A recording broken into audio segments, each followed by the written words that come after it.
Stop broadcast. Eh? Okay.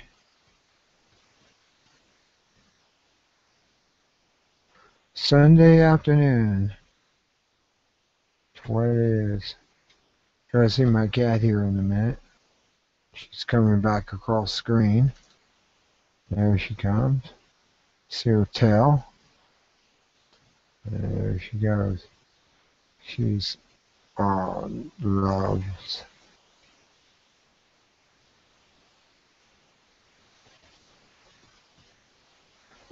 my cat. I don't know why I feel this way. Okay. Nobody's going to be on here soon,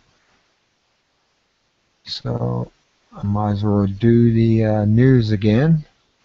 I did it last night, but the recording didn't come through. It was all silence. I have no idea what happened. Uh, the entire show was mute, and I don't know why. Well, let me see. Let me go to effects. Go down here to my animal face. There I am. Woof. Anyways, woof, woof, woof. It's Sunday. It's afternoon. 4:03 Eastern time, and I don't know why my Jed or Griffin didn't come through. It was apparently uh,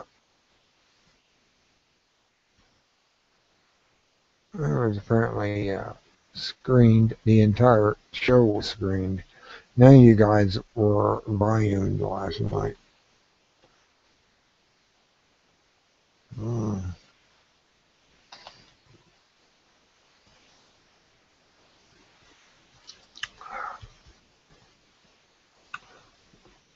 There you go, my Jed or Griffin again. What is this? Okay, you guys made comments on my show. A lot of you made comments on my show. I don't hear right now what the comments were. Oh, I get it. It's not a joke. Anyone know if you survived the night? Oh, come on, guys. I was tired. I cut the yard. I went to town, and well, you know the rest. And I was drinking potato vodka, and all happens at once. And I go to sleep, and you're left on your own.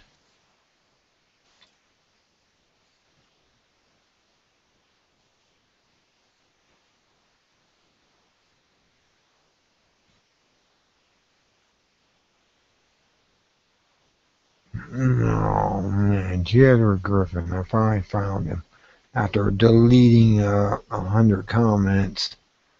Oh, come on, guys. These comments are saved.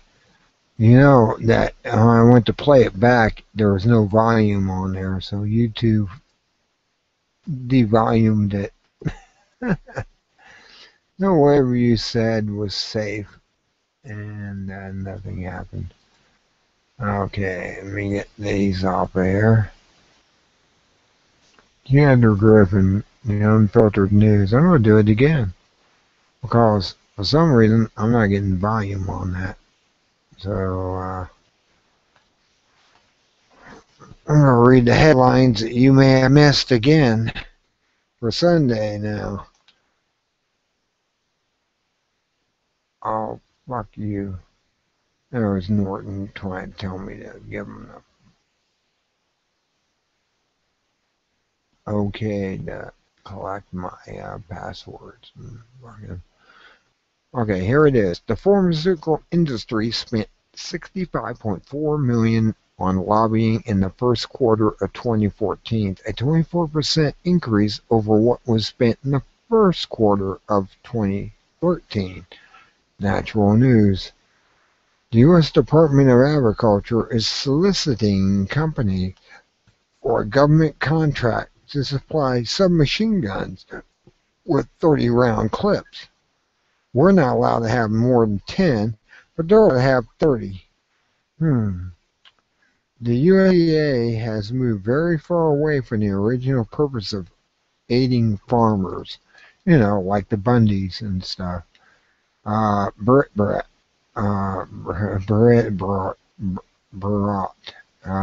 15th. London Silver Fix, an elite group of banks that set the price of silver every day, announced that it would dissolve in 3 months. This announcement follows the Deutsche Bank giving up its position in this group and its position on the LMBA, London Bullion Market Association, that sets the price of gold. There is speculation that the LBMA will fold because investigations and lawsuits are on the increase for insider manipulation of bullion prices. Zero Hedge, May 15. See, they're manipulating the gold and silver to keep the dollar propped up, which is worthless. I mean, when I saw today, I went to the store to buy a steak, and it was about $7.99 to buy a steak, and it was $13.99 a pound. There's something going on wrong here. Yes, indeed, there's something going wrong here. When the meat prices went up like that, I think Mike Rivero mentioned that the beef prices were going up, and they're going to continue climbing until you, the average citizen, can't afford to buy beef to eat as protein. Only the rich will be able to eat protein. Should be a red flag flashing in your face right now. Okay, South Carolina passed a bill to legalize growing industrial hemp, a crop that's worth $500 million per year in the U.S. market. Colorado, Oregon, and Vermont also had legalized industrial hemp. Colorado farmers started planting the crop last year. TAC, May 14th, and you should understand that hemp is not marijuana. It's not. You can smoke a pound of it and get a headache, but you're not going to get high off of it. But it has 5,000 uses, from making fuel to creating fabric. Levi jeans were made out of hemp at one time, but that's beside the point. You're not supposed to know this. You're supposed to be stupid. Don't you know? They brought you up that way. If you don't do your research, you don't know this.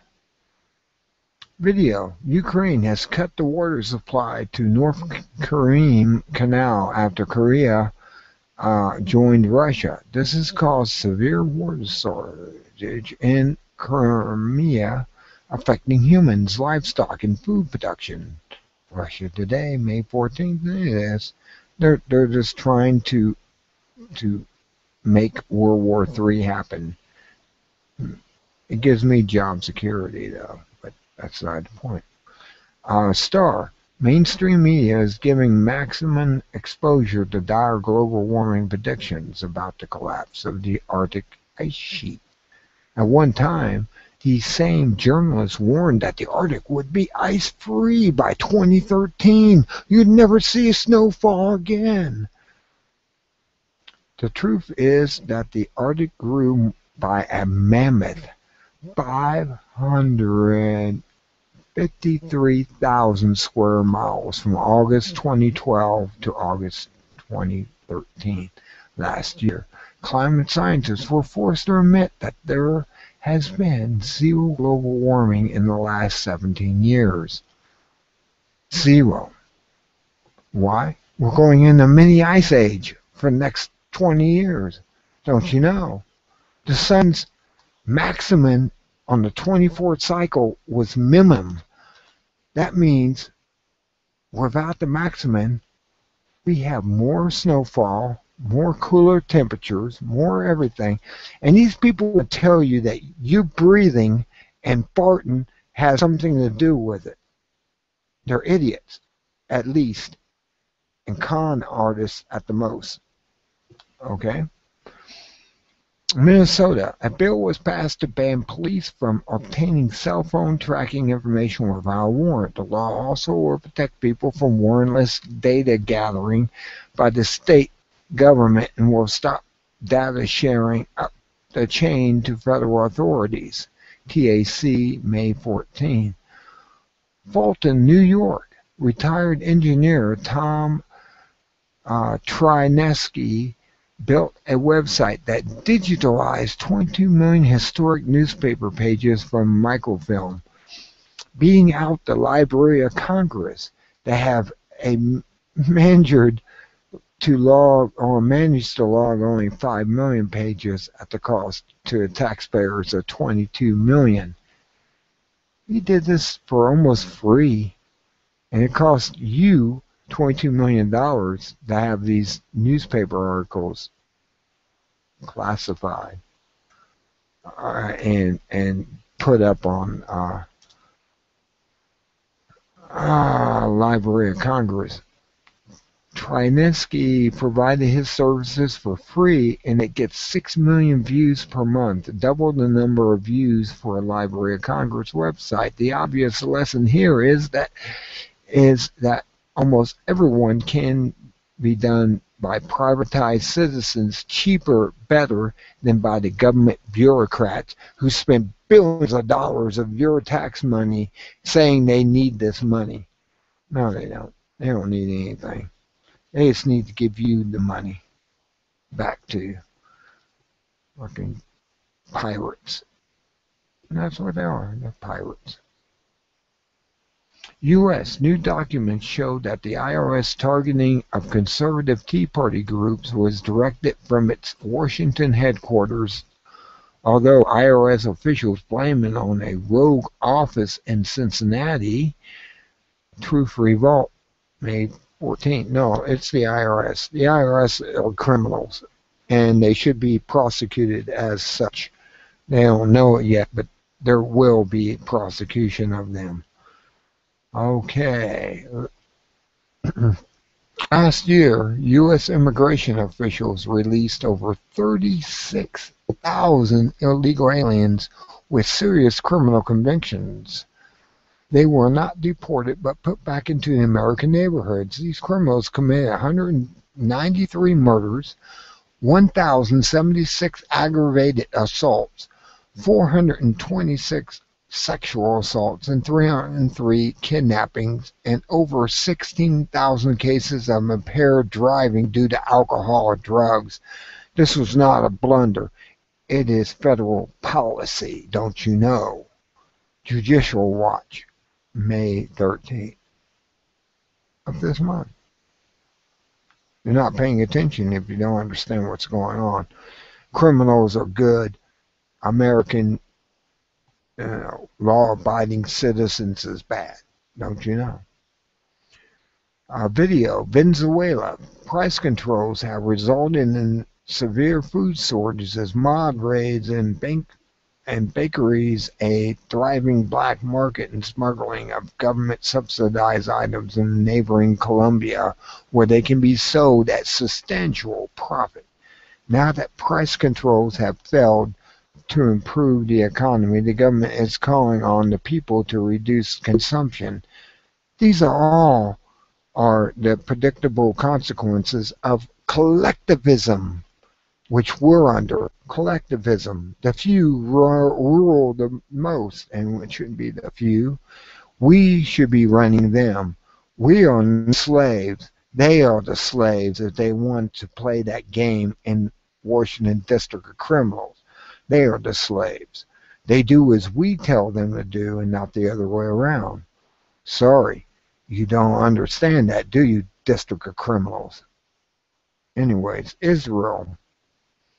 Former Prime Minister Ehud Olmert was sentenced to a 6-year prison term after being convicted of taking a $145,000 bribe from developers of an apartment complex when he was mayor of Jerusalem. BBC, May 13. The people are standing up over there. They're starting to realize their government is just as corrupt as ours. Anyway, video. New NSA documents show that the agency wants to collect it all and has partnered with big tech giants like Oracle, IBM, and Verizon. An undisclosed partner now causes internet traffic to flow through the NSA monitors, enabling the agency to collect 6 billion phone call data records per month. The NSA shares its data with dozens of countries, all spying on each other, citizens. Don't you know? Russia Today, May 13th. You didn't know that? Well, you should. Hunter Biden, that's the son of U.S. Vice President Joe Biden, now is on board of directors of the Burisma, Ukraine's largest oil company. Joe Biden visited the country a few weeks ago, announcing an aid package and focused on energy, and then somehow this position just fell into his son's lap. Nepotism comes to mind. Pricky people might call that conflict of interest. I call it nepotism. Communities Digital News, May 13th. Video. A German newspaper reports that Blackwater, an American paramilitary company that renamed itself Academia to escape its tarnished reputation, has entered Ukraine with a force of 400 mercenaries. That's right. The same thing they have over there in Syria. Mercenaries. They're not the people fighting against Assad or any of his cabinet. He's going to win re-election, don't you know? And it's not because of this mercenaries that they sent over there, but they got mercenaries now. This follows a report from another German newspaper last week that CIA agents also are in Ukraine attempting to stifle pro-Russian separatists. RPI, May 12. Video. Harris County, Texas, responding to a noise complaint. Police officials broke into a birthday party. Let's underline that. A birthday party. Tasered a grandmother 4 times. Beat party guests and pepper sprayed children. These people are being trained to be Nazis. I'm telling you, the police are being trained to be Nazi. Police brutality is on the increase in the U.S. as a militaristic attitude increasingly pervades law enforcement across the country. Police no longer see themselves as protectors, but as enforcers. Do you not understand what's going on? This is from Free Thought Project, May 11th. It's just, you're being manipulated into the Fourth Reich in America. Yes, we are becoming the Fourth Reich, not the Third Reich, the Fourth Reich. We're the new Germany. We're the new bad guy in the world's view. We are going to be prosecuted, and our flag is going to be demonized like the swastika. Just wait and see. Just wait and see. Go hide and see. I don't care what you do. Ukrainian soldiers opened fire on pro-Russian separatists in eastern cities, killing 20 people during the elections for independence from Ukraine. Ron Paul condemns U.S. support, saying American leaders are risking a nuclear war with Russia that has nothing to do with U.S. security. RPI, May 12th. And Ron Paul is always right. He's the outsider that knows what's going on. He's not an insider, so therefore he doesn't speak. The insiders speak like the mainstream media does. So you should be listening to the outsiders right now because they're telling you the truth. They're getting ready to go to war. World War III is not a good idea when nuclear weapons are used. Spain.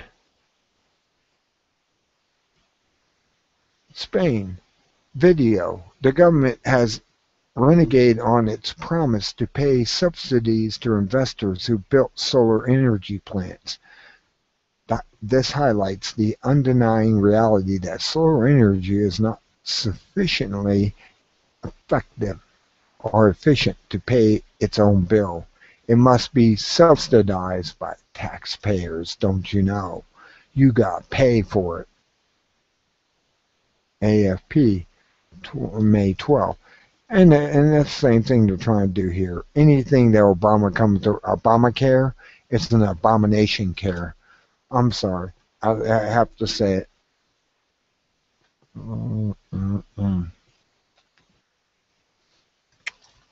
Former Treasury Secretary Timothy Geithner published a book that tells how the Obama administration asked him to lie about the deficit.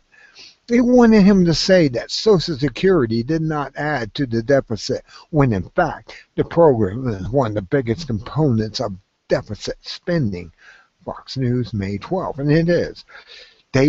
When Clinton took the money from Social Security to level the deficit of our country, he put savings bonds in its place. These pieces of paper, exactly what they are, do nothing. They're never repay them. They're never going to repay them. And your Social Security is at risk right now because of Clinton back in the day. Okay? I understand what's going on yet? If you haven't been paying attention, you probably don't. Here we go, next article. Ontario County, New Mexico County Commissioners are supporting ranchers who object to fence built by the U.S. Forest Service around the creek that is preventing their cattle from drinking there. The ranchers own the water rights, but the Forest Service claims they control the water because, under the Endangered Non-Existent Species Act, they are protecting an endangered jumping mouse. A mouse is more important than cattle. Believe me, they're saying this. There is a growing trend of citizens standing up against federal agencies to control public land. Last weekend, activists rode ATVs, all-terrain vehicles, across a trail in Utah that was shut down by the federal government. Utah passed a law in 2012 demanding the return of control to all federal lands by 2015. Perhaps the slumbering giant is awakening. Washington Times, May 11. Western media is presenting what it calls irrefutable proof of vote rigging in Ukraine, after masked men said to be pro-Russian rebels were caught with boxes of pre-marked ballots. Critics, however, suspect that the capture was staged to provide an excuse for Western powers to contest the referendum. Zero Hedge, May 10th. It probably was. I mean, you don't get this all the time. I mean, we have rigged elections all the time. In Ohio, it was found that many of the boxes were thrown in dumpsters of pre-votes for Republicans to make sure that abomination got back in. Okay. Massachusetts Harvard University performed a study on B colony collapse disorder, known as CCD, and determined that pesticides are responsible for the reason bees die off. This study disproves the theory that parasitic mites are to blame for CCD. UPI, May 10. And it's true. You never know. Bees are dying off. Einstein even said, when the bees go, mankind is next. Goodbye. Anyways, Warren Buffett gave 1.2 billion, yes, that's a billion, from 2001 to 2012 to pro-abortion groups. Pro-abortion groups. Pro-abortion groups. I have to, how many times I have to say that? He gave 1.2 billion, but there has been virtually no mention of it in the mass media. This analysis argues that the media is deliberately presenting the image of a lovable, grandfatherly Buffett. It wants America to see, popping him up as a model of the liberal businessman. No, he's a collectivist, while hiding his support for a cause that half of America stands against. Truth Revolt, May 13th. May. It's the anniversary of the Mexican-American War that lasted 2 years, led to the American Civil War over trade and slavery, and resulted in 10 new states joining the Union. Here is the history in a nutshell. National Constitution Center, May 13. Former Reagan advisor Paul Craig Roberts explains that the U.S. government is trying to start a new Cold War with Russia because politicians benefit from sustained conflict. Don't you know? You should. One benefit is that conflict justifies generous tax funding of the military-industrial complex that sends a big portion of it back to Washington in the form of campaign contributions. Russia today. And if you don't know that, you're not paying attention. And that's the headlines for this week. There is nothing more I can say on these headlines. I'll give you the link to it.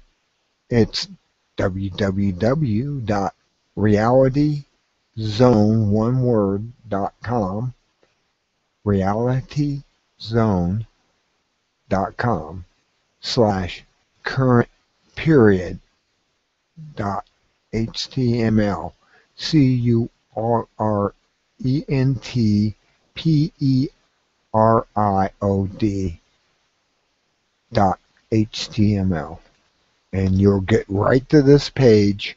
You'll be able to go to these articles personally and read for yourself what I just told you. It's a wake-up call. G. Edward Griffin is a wake-up call. He wrote a book, Creatures of Jekyll Island 1 and 2. He has a second one out, an updated version of how this is progressing, of these creatures from Jekyll Island, these banksters, these evil ones, and how they're running the world under money. It's all about money to them. They don't care if you die or live. As long as they're making a buck, they're happy, no matter what it costs. It's like pharmaceutical company. They make pharmaceuticals. They don't care if it kills you, as long as they're making money off of it, and they're able to put a price on it. Jesus has something to say about that. You know, Jesus went into the church and went into the cathedral, whatever, the mosque or whatever, and he went in there with a chain, not a whip. He went in with a chain and beat these people out of their places and kicked their tables over because they are money exchanging. They're doing money exchange, a shekel for whatever, and they were dealing in money. These money junkies are evil people. They're psychotics. They need to be put in a room where they have a bill, a plush room too, at that. Just make it like an office, you know, with plush everything in there, and there's a dollar sitting on the floor in the middle of the room. And every time they go to take that dollar, they get an electrical shock, like a taser. And they'll soon be cured of their money junkiness. I'm telling you, these people are that bad. They're really that bad. Money is their God, not God, not the creator within. Their creation is outside. Everything they see outside is their creation. Until next time, the Spellbinder saying, be good at, and good day. Yet, I'm not going off here yet. I've been sitting here talking for, I got one viewer. They haven't come on board yet, but I've basically told the news. And I basically told what's going on. It's not a fallacy to speak the truth, as the government wants you to think. The government wants you to believe everything they believe. They want you to believe that they can be infallible. They don't put their pants on the same as you do every morning and whatever. And they want you to believe that. What evil is there out there? Oh, wow. This is my Sunday show. I'm doing it just today, Sunday afternoon. My last night's show, for some reason, when I played it back, there's no volume to it. There's no sound. I have no idea what they were afraid of at YouTube, except I just did the same thing now I did last night. I did the headlines that you may have missed. They may do that again here. I have no idea. I don't know, and I don't really care. Okay, I'm gonna post my link to this page. You can come right on in. There's no okay, I'm gonna say something. I'm gonna say hi and then put it in there, because they don't let you just paste anything in there. Okay, I'm sharing it. There it is. I said something. Hi. Okay, now I'm going back to my page, Google Plus, with my Firewolf on there, and that's what that is. That's an image of Firewolf. It comes with your, if you have, oh, I don't believe I don't have that. I must have closed it again or something. I don't believe it. Oh, I get it. 333. Okay. It's my mini cams. It comes with mini cams. When you run mini cams, you get to have icons.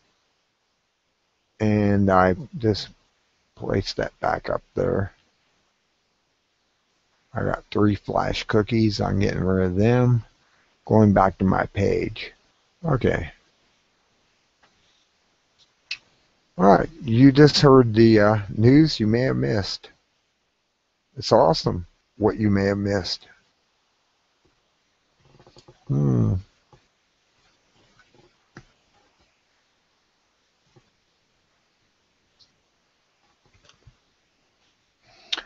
We are living in a Orwellian world. Really, it's Orwellian. Orwell couldn't have got better in 1984. And it's, Newspeak and everything is happening. They got Newspeak out there. We can say freedom only if it means the dog is free of its fleas, or this is free of its whatever. But you cannot say in a humanistic manner that humans are free. Orwell, 1984 spoke that. That was called your speak of that time. It was, he was actually given the secrets to it all. But, you have to pay special attention. Not just outright attention or normal attention, which is no attention at all, to what he was saying, and you will understand. You don't understand what we're under as a system. Really, really crazy what we're under right now. We're under a socialist collectivist system. These collectivists believe that they are more mightier than you are. They don't put their pants on the same, apparently, than as you do every day. They think that when they put their pants on, they're putting on pants of power or something, and they're going to go to work and rule you. Not the other way around, where we put on our pants and we're supposed to tell them what to do. Oh, no, no, no, no. It doesn't work that way. Never has, never will. Uh, these people are power junkies. If nothing else, they're money junkies. They're millionaires. They're absolutely bureaucrats. You know, definition in the first Black's Law actually said that bureaucrats were worthless people who have a position to stand in, and they have no real power at all. And that's way out of the Black's Law book. And you have to understand that bureaucrats are nothing. They're not put in there to tell you what to do. They're put in there to listen to what you want to be done, not the other way around, which they believe they're put in there because you voted them in, that they're allowed to tell you what to do, how to act, how to think. No, no, no. That was never the purpose of government the way it is now. No. You read the Constitution, it says the opposite. You read the Republic papers, it says the opposite. These were papers, written before the Constitution that justified it. And they actually pointed out, you can't have this, you can't have that. You're just there to serve for your period of time.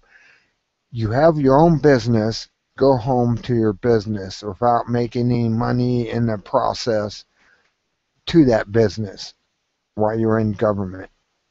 And now we have lifetime politicians. Uh-huh. Mm.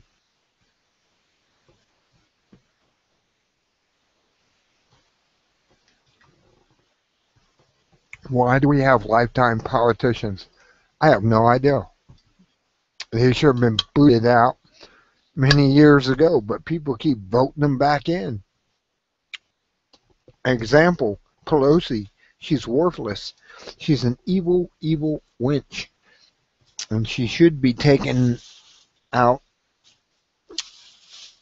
and put back into the pasture. She doesn't belong in government any longer.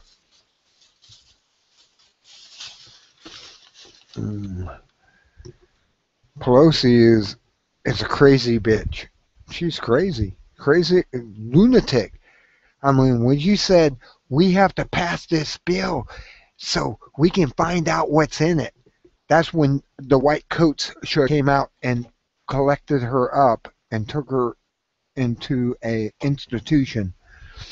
Because anyone that states something like that is crazy. They're absolutely crazy. There's no logic, no means to her thinking at all. And that was Obamacare, I think it was, that she was thinking of. We got to pass this bill so we can find out what's in it. And when you find out what's in it, it's all against you and everything for the pharmaceutical companies.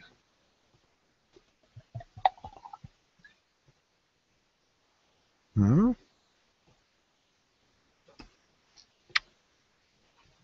Abomination care is exactly that. Abomination. It's a care against the people of the United States. It's a care that has no care. Let's push mom, grandmother off the cliff is what that is all about. And it has become that. It's now been found that that's exactly what it is.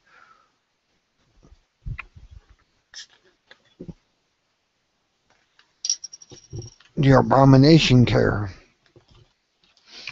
Oh well.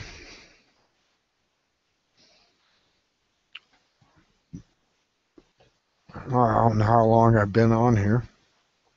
I don't have a timestamp. I'm live. It doesn't really matter. I'm able to voice my opinion. My opinion is right. Why? Because it's against abomination. And most of the news articles prove to you that is against abomination. Like I said, you go to Reality Zone and you'll find this out. I'm telling you that Jeter Griffin is right. He's on target. He knows what he's talking about, and you should too. We're not living in a society of basic, well, we're not living in a society we should be living in. Put it that way. We're living in a society of control freaks, and they're taking over, and they've done everything they can in their power to remove our freedoms and take away our rights as a human being to do as we will without them interfering. This is what we're living in, and it pisses me off because I'm a Kabbalist and also a person of spiritualism known as, well,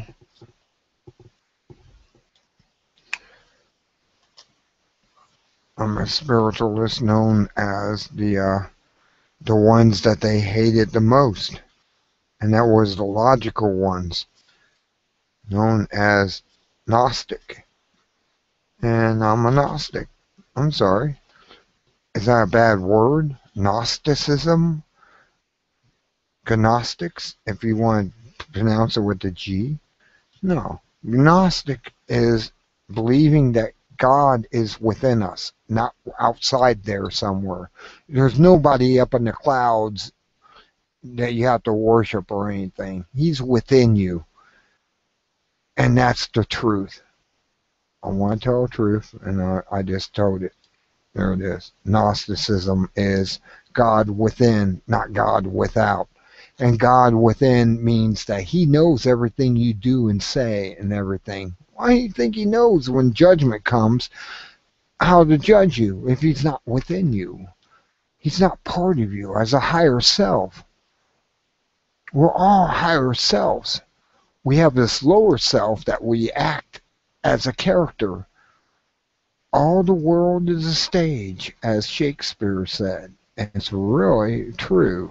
And you have to understand that's Gnosticism. Oh, well.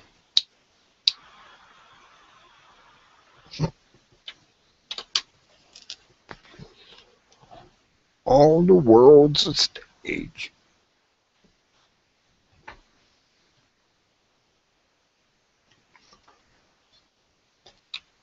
And we live in a Gnostic world. We're Gnostics. God's within everything, possesses everything. There's bad out there. They're known as, well, I talked about that before. And they possess and dominate over the soul. But let's not get into the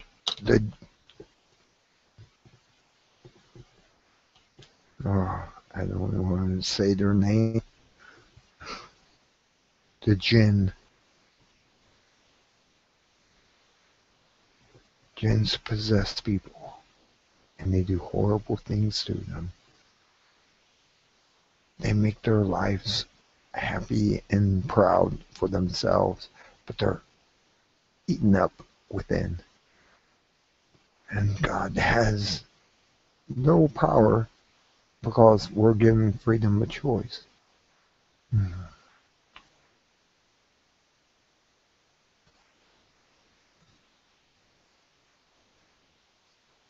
Well,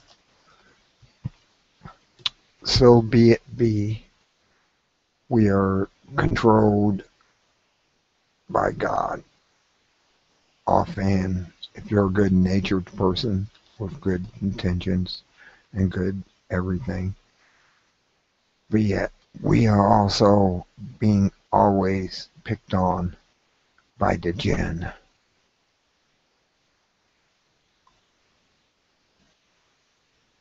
They are there. They live in spaces between spaces of time and space, and they are able to get into your soul.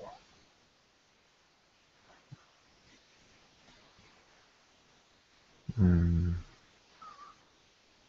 The Greeks had a word for them in Gnosticism, and their word was rule over us.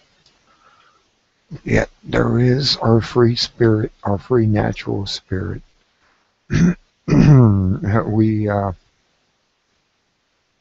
out and live our lives as we wish without them. We live our lives under God, which is within. God sees through our eyes, hears through us. A matter of fact, all is mind, the universe is mental, held in the mind of the all. And that is God, if you didn't know that. Oh, God. Hoarseness going on here.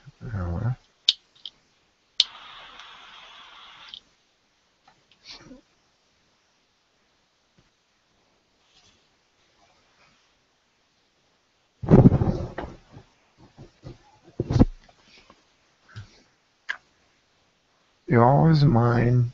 The universe is mental, held in the mind of the all.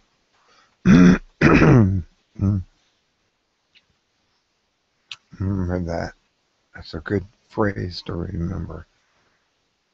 As well as be good or be good at it. Oh,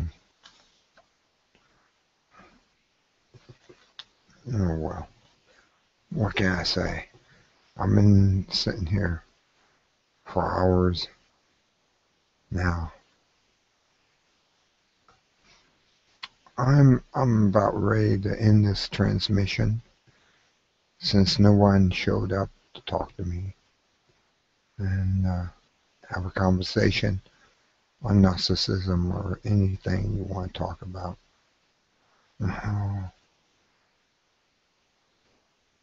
Just come on.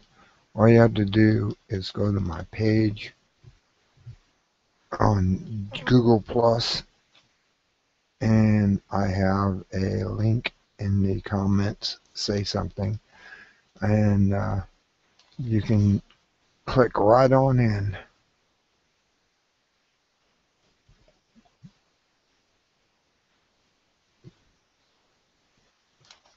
All the people that's been invited are allowed to come in freely. They should already have a link to my broadcast, and they can come right in, and we can have a discussion. Talk about astronomy. Talk about the latest meteor that crashed down. Talk about the Russian satellite that blew up.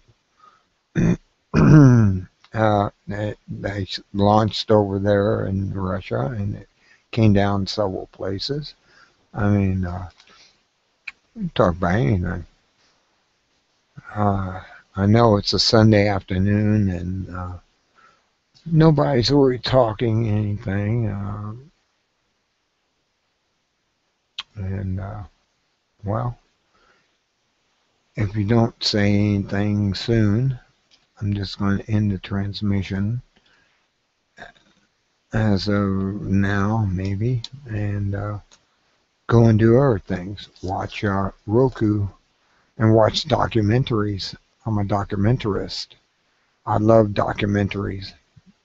They inform you of so much information and you don't know. Anyways,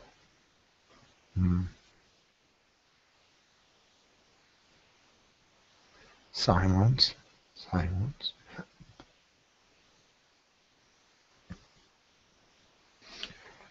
If you all want to come into the conversation right now, just join us in.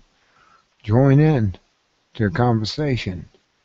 This is live, and you'll be able to watch it later, I guess, but you can come right in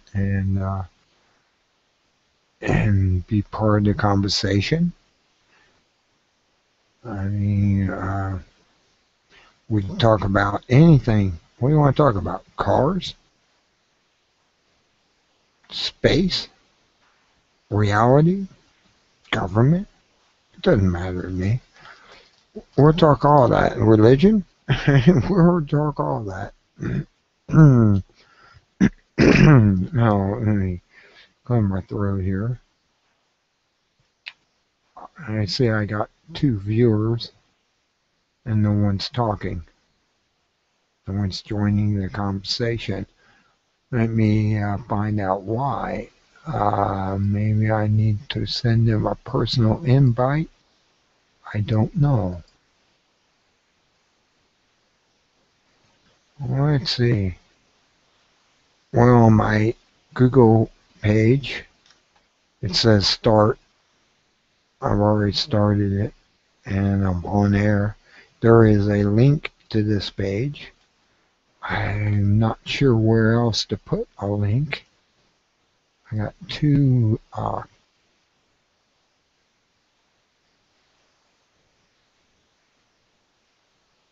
okay. No, I already put that link there in my Sunday afternoon speech, May 18th. 3:58 was when I started. It's now 4:54. So I've been on the air about an hour. You can join into the conversation.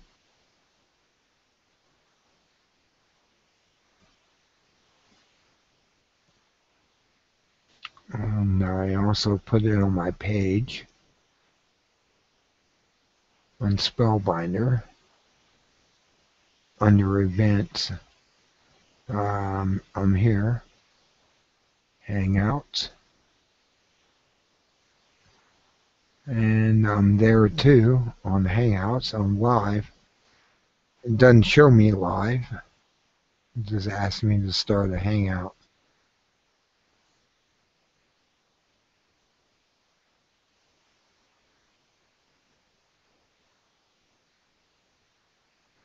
Okay, you can go there and click on the link in my Spellbinder shared publicly at 4:34. I'm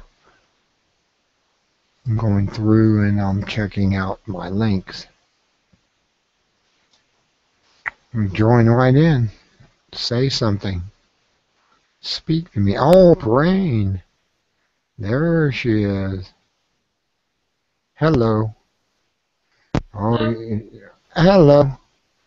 How are you I, doing today, Spellbinder? oh, not too bad. I've just been trying to.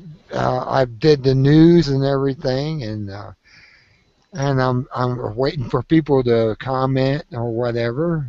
Well, I actually just saw this post, but I noticed before I joined, you said you were going to post the um, Google link into your chat, and it's not there. Well, let's see. It's in my I where it just I says. just went to your Google channel and got the link. Ah, okay. Well, that's good too, I guess. I mean, that's I have no idea how to link this stuff outside Well, of my. if you have any comments in your chat, you just go put a comment in your chat. Here, let me see. Hold on, if I can do this. I'll try to go to your chat and post a link. Hold Okay. on, I'll be right back. I just posted one in the group, but that doesn't matter. You're already here. You're in the group. Yeah, I know that you said that you were going to leave it out in your comments, and it is not there. It's not there. Wow. No. Let me. Give me a second. I'm doing that right now. Just finding your chat. So. Okay, I should be in Hangouts. I know. I already have the link copied. No worries there. I'll post the link for you. Thank you. Okay.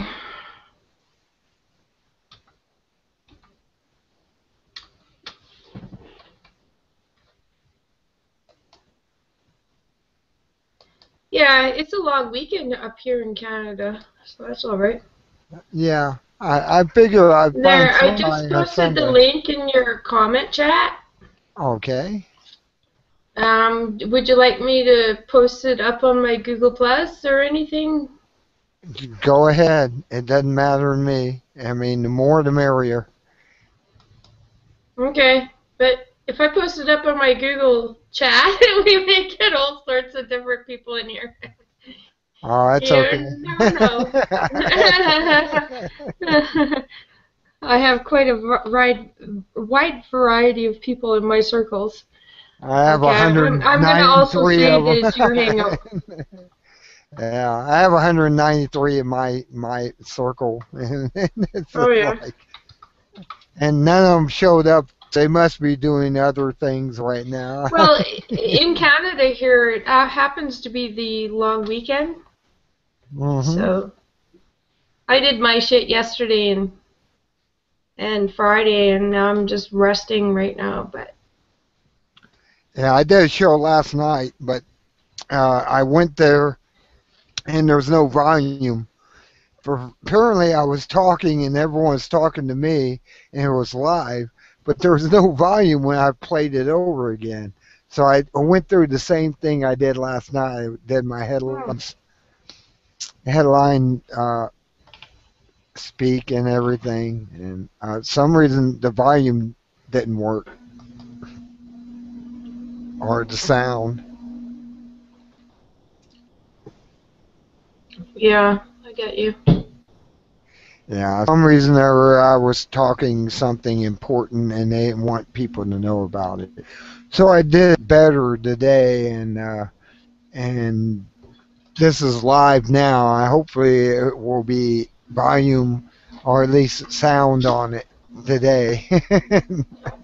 Well, I can hear you fine. I clicked on your video there on my YouTube subscription feed, and you were just saying I posted the link in the chat. People come on in, but it wasn't in your chat, which is funny. But it's there Wow. now. Yeah, there's a lot of control freaks out there. It's doing weird things right now, I guess, and they don't want me to be heard.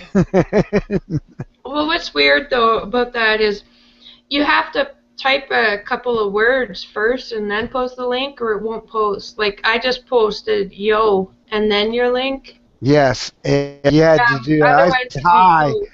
I said hi, and then put my link up. That's all. You have to actually on Google Plus. You have to.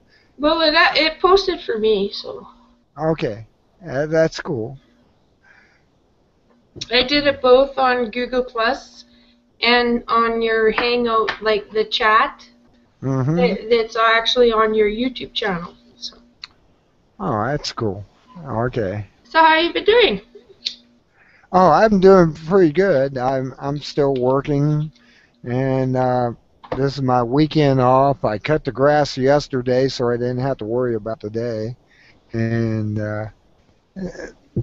all that stuff is done, and the yard looks great. And I don't know. Awesome.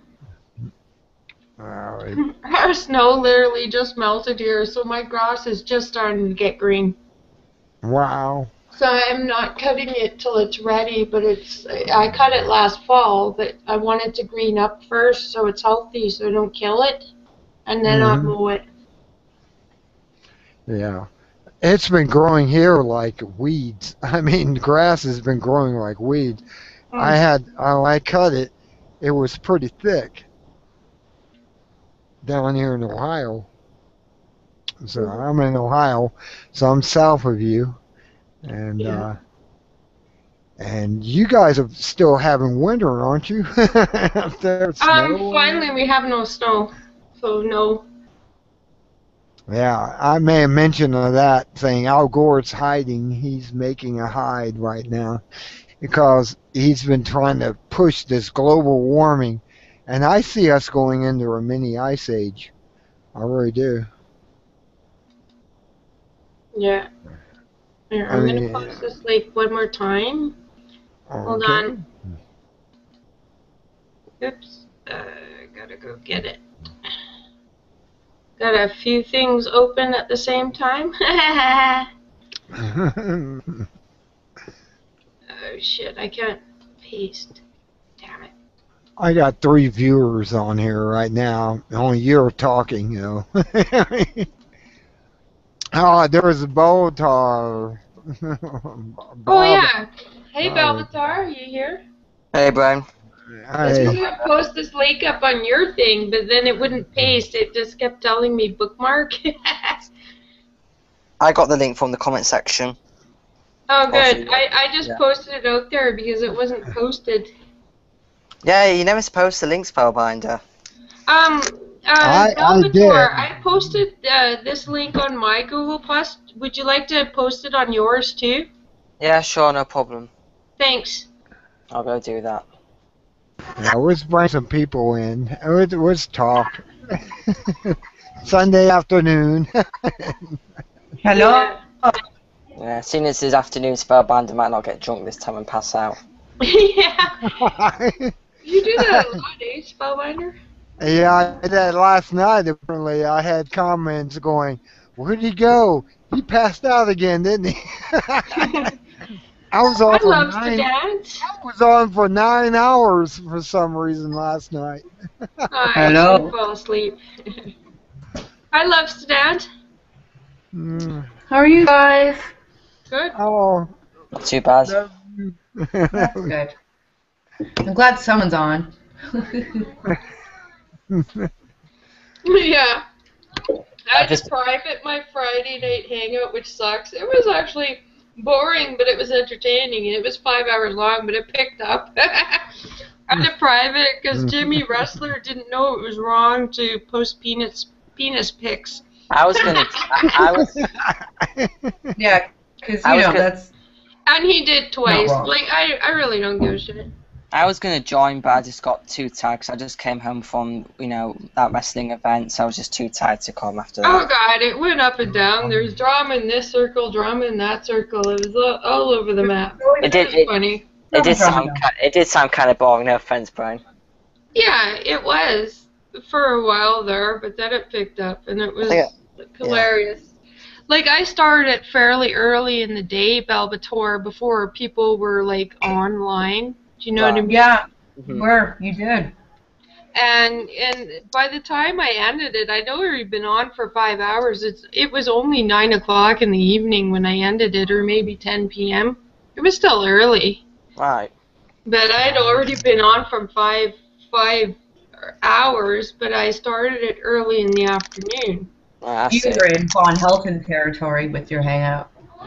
Yeah. Just I like was- the Vaughn show, I went from 2 p.m. until 8:30 p.m. on Vaughn Live. I was like, oh Wow, shit. I don't have Vaughn's link to his Vaughn Live. I've never seen his, but I'm still learning. I completely forgot I have a Vaughn Live account. I've had it for years, And I followed you and Belbator and a bunch of people on Vaughn Live, but that doesn't mean I get the notifications when you have a Vaughn Live hangout. I don't. Your email. Oh, okay. If you use a real email, Yeah, it will be in Yeah. your email account. Yeah. tricky Oh, That's email. why I always say to guests, I said, sign up if you want to follow me, but make sure you have a real email address attached to your name. Yeah. Oh yeah, Because if I you do. don't- I have a real Vaughn Live account. And Yeah. I was- JCVO thought that wasn't my account. No, actually, that was really me.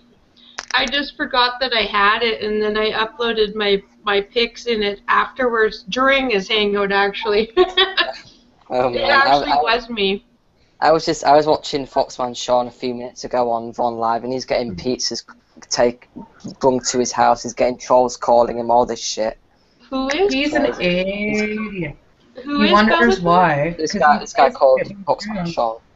He's a Oh, cool guy. See, I He's, give Spellbinder a kudos because when you drink Spellbinder, you don't say stupid fucking shit like Foxman No. Sean. Really can't You know what I mean? No, yeah.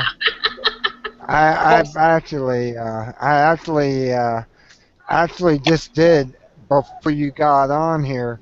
If you weren't listening, I did the entire G. Edgar Griffin newsletter, and there's no stupid stuff that Fox reported, except for one article that they have to do to save their face. Really. I'm talking about saying horrible things about single mothers when you're drunk. Oh yeah, that'd be You awful. don't say that shit. You don't disrespect women for No. stuff that's out of their control. That's what I'm trying to say. no. He's a completely different person. When he's sober, he's a cool guy and everything, but when he gets drunk, he's a different I person. know. I've judged him. And Yeah. But God, man, he's getting his phone call like literally every second, and there's like pizzas coming to his house every second. It's crazy. I've recommended Foxman Sean. He's a fucking douche canoe, so he can be the nicest person when he's sober, but what he says when he's drunk, really, there's no excuse. Yeah. There's absolutely zero excuse for his behavior, so, hold on one second. I want to play the Wii. Best thing to do is just close your stream when you're drunk. Or say something you'll regret. Or you can just fall asleep like Spellbinder. Alright. What did I do last night? I only watched You it. fall asleep a lot, Spellbinder. I've seen Oh, you. I do this late at night normally, and I can't stay awake, and so I doze off. And it went on for 9 hours. I have no idea what happened after I went to sleep. Oh wow. Wow. I had to private my Friday night hangout because someone was showing penises in my hangout, and Oh, yeah, Jimmy, what's that? the first time it happened, I was actually away from the computer, so I didn't even notice. And Vlog Race is like, "Holy shit, kick that guy out! He's showing penises." I'm like, "What?" Oh no! I had actually just went to take a leak in the bathroom, and I heard that while I was just walking away, and apparently there's a penis on my screen. Oh well. Dear Lord. It started off boring, but it got really epic towards the end. A lot of fighting, a lot of cat fights. It was fun. Wow. You and your friends. You silly bitches. Yeah. Well, actually, it was Jimmy Bressler that kept showing the penises. Oh, God. was it really him? Oh Yeah. no, we probably did that He on told me mine. he thought that was okay. He's European. But nah. We talked later after my hangout. We were talking on Skype. It's all fine. I really don't give a shit. He's not gonna be showing penises in my hangout ever again. So it's all good. Why don't I show some vaginas in your show? How about that? Yeah. We'll Let's just come keep, in and we'll just keep vaginas. pouring off my hangouts. Blue waffle. It's art. What are you talking about? It's art. Blue waffle. Well, I privated my hangout because I really don't need a goddamn. Yeah, you don't want to strike. That's what would happen. Understandable. Totally unbelievable. I wouldn't want that either Yeah. at all. Yeah. Some guy in my Vaughn Live show yesterday came in the name of Skinheads, and he tried to convince everybody he wasn't racist. And we all know he was friggin' racist as hell. Well, of What, course. sweetie? Someone named Skinhead is obviously racist. Yeah, obviously. Me, arrow in my head. You got Daryl's arrow in your head? Yeah. Do another one. Okay. Just keep switching it out. Just not a whole new picture. Just like switch it out, right? Just keep switching it out. With your eyes. I'm gonna and make stuff. you. No, don't make me. Uh-huh. I don't want to turn into a walker. Thank you. No. I have that Walking Dead Dead Me app on my phone. So I'm gonna make Danny. okay, no, Danny's not like the Walking Dead. No, I won't show us. No, you have to take her picture first. And Yeah. no, you're not doing Danny. Okay? Do yourself. Do yourself. Okay? I'm gonna play Worldcraft again. Are you gonna play Worldcraft again? Yeah. All right. I downloaded this app on my phone called Worldcraft too, just like Warcraft, but it's like a generic free version, and my son's loving it. Huh. I love Worldcraft. Okay. I have to keep them up as late as possible because I'm taking them to the firework out tonight. So it's gonna be a long night, let me tell you. Oh. Long night. They just got back from their father, so they're high strung. 'Cause at his house, there's no rules, Oh. so Yeah. pissed me off. Like really, extremely pissed me off. So.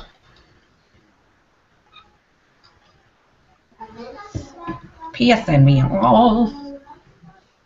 Fuckers. Fuckers. The world is full of fuckers. Ugh.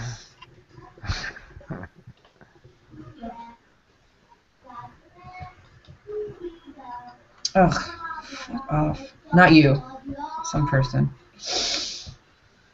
I have a gray beard and dark hair. I have no idea. I have no idea how I have this.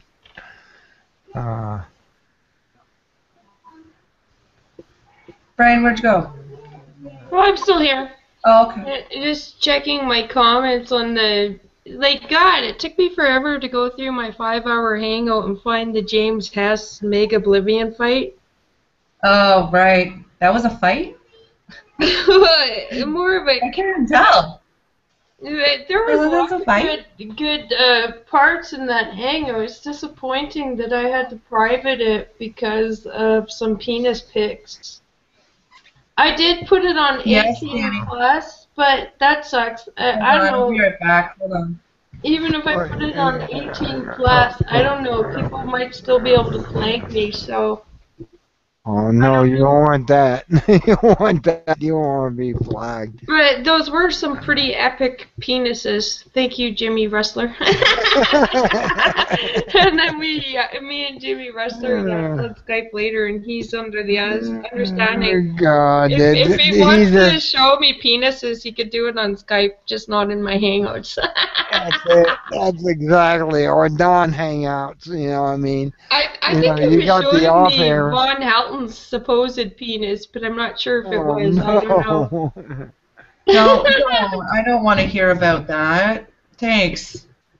Yeah, sorry. So, can I tell you about my experience last night? About why I was so uncomfortable? Please. Oh, My- please. My best friend has finally got himself a girlfriend, and I'm so happy for him, right? Because he's been single, and for a while, I don't really count the girls he's dated because they've all been fucking psychotic within the first month, so Oh, no. I don't count that. Like, just stupidness. So he finally met this girl off a dating site, and, you know, she's 32, but she's been fucked over by so many men in her life that she's wigging out on him over female friends, right? Because he had told her, because he's very, very open and honest. He's like, yeah, me and Heather are going to go out to the bar tonight. And she starts to freak out about it. because he's hanging out with a girl that she's never met, right? So he reassured her that I'm not after him at all, which I'm not. Him and I had a thing on the side 3 years ago, and that's done. But, we're still best friends. And him and I's relationship proves that men and women can be platonic friends with no feelings, right? We're basically like the special kind of friendship, right? So, we get to the bar and there's no one there, so we're sitting and talking to the bartenders who we're friends with, and then he gets a text from her saying, "Oh, I'm going to come out with my friend now. She needs to get out of the house." And we both knew that she's only doing this so that she can see who I am and meet me, right? Because she's, really upset that he's out with me tonight, which is really weird. But so we go pick her up, and I'm like, I can hear her on the phone. Like, he calls her, and she's like, I want to come out, but don't bring that girl to pick me up. But he's like, I'm not leaving her at the bar all by herself. She's coming. You can meet her. So she starts freaking out again, and he's like, let's go get her. So we drive 2 cities over to go get her, and we park at the donut shop where she's supposed to meet us, and he calls her to say that we're there, and I can hear her clear as day. Did you bring that girl with you? Oh, yeah, I understand. And she was referring to you? Yeah. He's like, Yeah. Did you bring that girl? He's like, yeah, Heather came with me. She does have a name. That's what he said. She has a name. Her name is Heather. And yes, I did, because I'm not going to leave her at the bar at 10 o'clock at night all by herself. She's my best friend.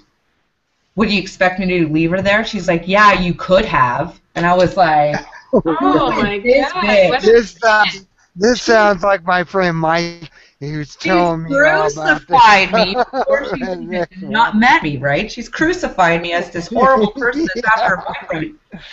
Oh, So we go. God. So I said, well, what are we gonna do? Like, he hangs the phone up, and I'm like, I heard everything she said. He's like, I know, my phone is ridiculously loud.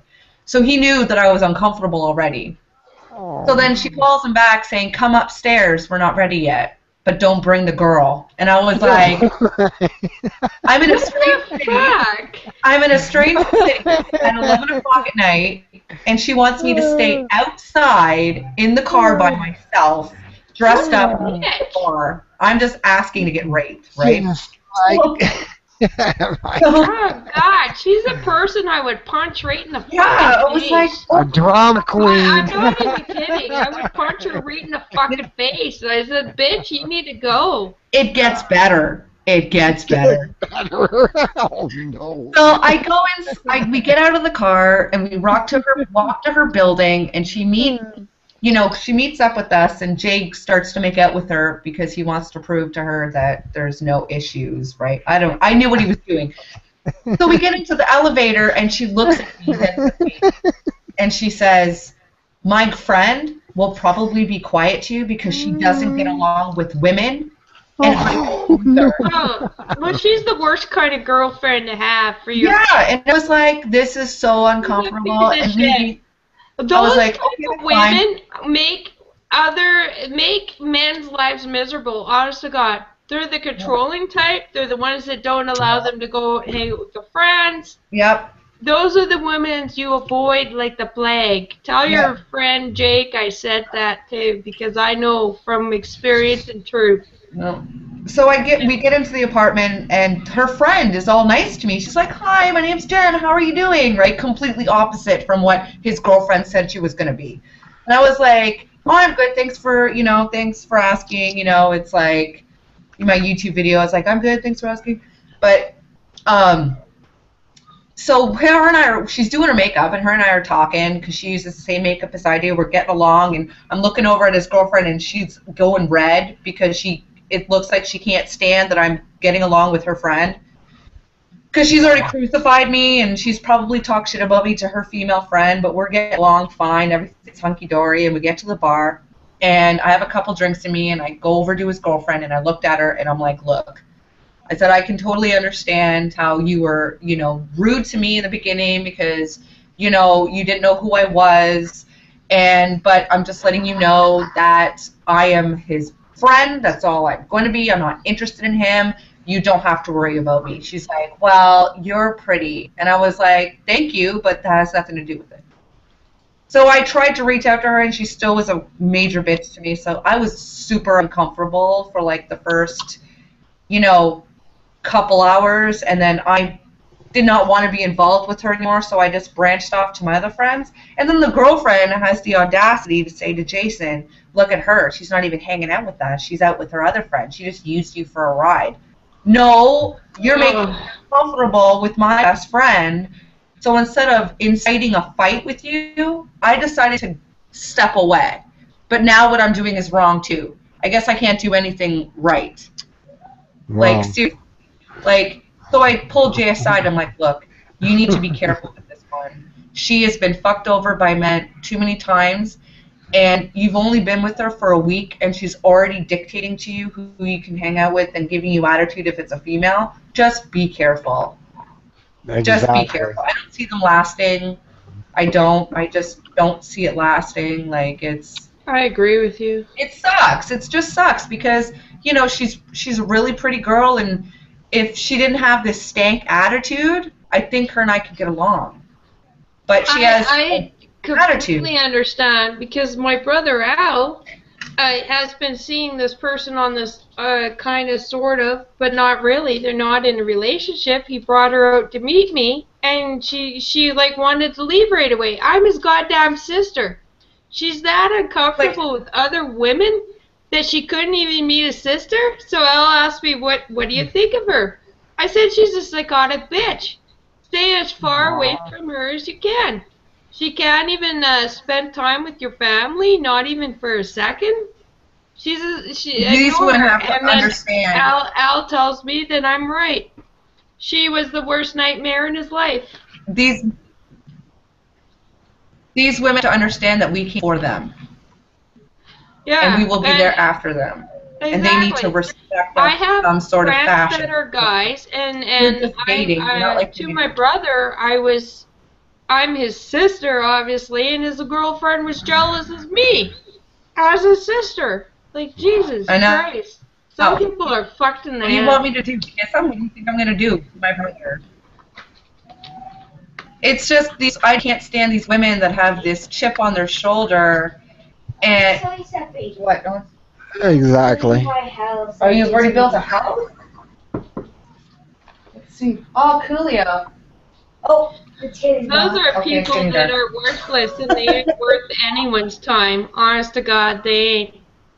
Pathetic pieces of shit. But I'm like, thanks for ruining half of my fucking night, you stupid bitch. I was like, whatever. Oh, yeah, for sure.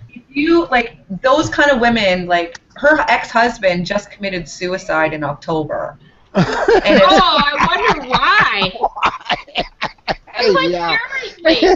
Harass him like that and not allow him to communicate with anyone? Jesus was Christ, no wonder he slit his wrist or hung himself or whatever the fuck he did. I hate women like that. He was fighting with my friend in the elevator, and then when he called her a dork, she lunged at him. What did I tell you about calling me names like that? And I was like, you don't care that I'm here. Am I invisible? What's wrong with you? Do you not see me standing here? Do you not understand that I'm wearing 5-inch fucking shoes and I'll fucking stomp your face? Treat my best friend with respect. What's wrong with you? I really hope she's not around for very long because I can't stand. And I can totally see her telling him that he can no longer hang around with me. And I'm not about to lose my best friend to some stupid bitch that's just came in the picture and he's jealous. He's been fucked over by too many men. I will stomp your face, bitch. Don't fucking lunge at my best friend. I will fuck you up. I was so pissed at her. I was like, who are you? You're fucking new. How about you wait until you're over your ex and how he fucked you over before you get involved with my best friend and then fuck him over? Because you know that's going to happen. I've been through these relationships like that. I know what you're talking about. You can't. I don't like the fact that you're hanging out with a girl and I'm with my friend.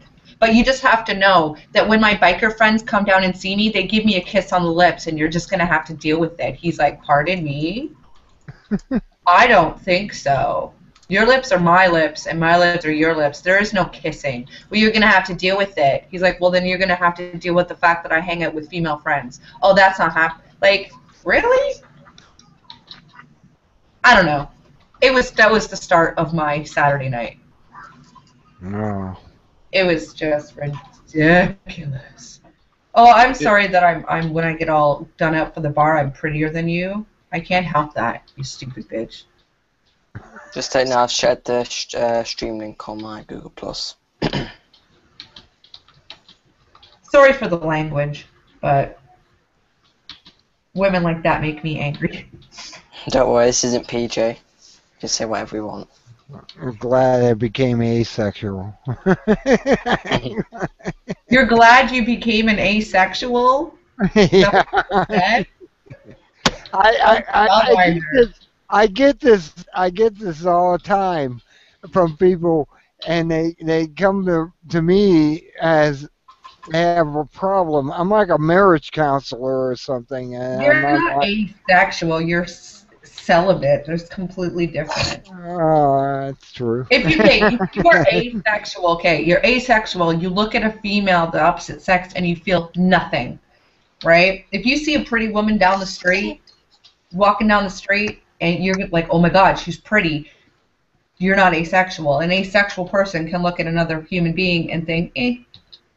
Okay, I agree. You're celibate. You're celibate. I'm just celibate. Yeah, I've had so many married couples come to me and tell their problems and stuff that it just makes me want to be asexual. I know, it makes you not want to touch another person. It's like, oh, ugh. Yeah, because I hear all the problems they're having, and it's like, really? Oh man, I don't want that. I know. I joke around with my friends all the time. I'm like, I swear I'm surprised I'm not a fucking lesbian that hates men.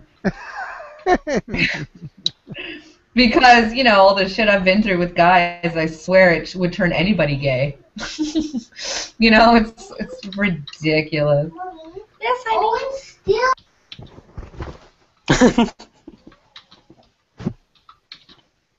Yeah. Are you a virgin, Spellbinder? Yeah. Oh, okay.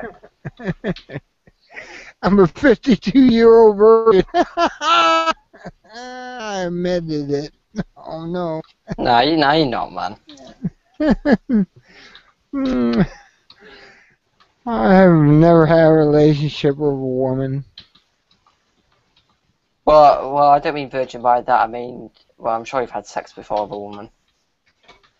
Well, I went to second base, but that's it. Damn, that's actually kind of shocking. It is to me too. I'm 52 years old now, and I don't even have a girlfriend. You deserve. Yvonne gets a girlfriend, but you don't. You deserve it. I gotta have a woman. You don't need anybody in your life. You would want someone, but you can fully function without someone. Let's just put it this way. When you're with someone, just dating, you have to spend time with them. You have to clear your schedule. You have to invite them over. You have to plan stuff. You have to check in with them. You have to tell them who you're hanging out with, if they're women or if they're guys. That's just a hassle. And that is why I'm not with anybody, because it's too much. I have to, you know, share my time. And I don't want to share my time with anybody. I understand. just do one-night stands. I don't do one-night stands, but, you know, if you want to get some, go get some and just be single. Yeah. Or date with nothing serious. Right? With no commitment. So much easier. Exactly. I mean, You know, my grandmother raised my my aunt, my uncle, and my mom all by herself. After my grandfather divorced her for like 20 years. No, for like 10 years, I think she raised her kids all by herself, and then she met my step grandfather. So if my grandma can do that, anybody can. Like she would, like when my grandfather left her, he left her with nothing. Absolutely nothing. She worked 2 jobs. It still wasn't enough to pay all the bills. And he would see my grandmother walk. Hold on a second. oh no. Yeah, I understand. Oh God, I understand. Meow. Meow. Meow. I should just put my cat face up and just be done with it all.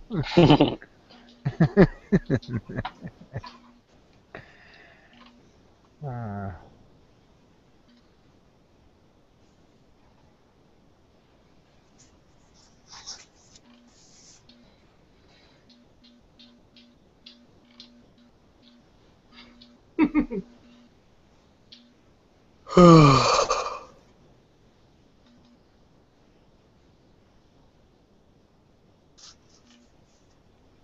I'm starting to feel like I'm going to pull Spellbinder.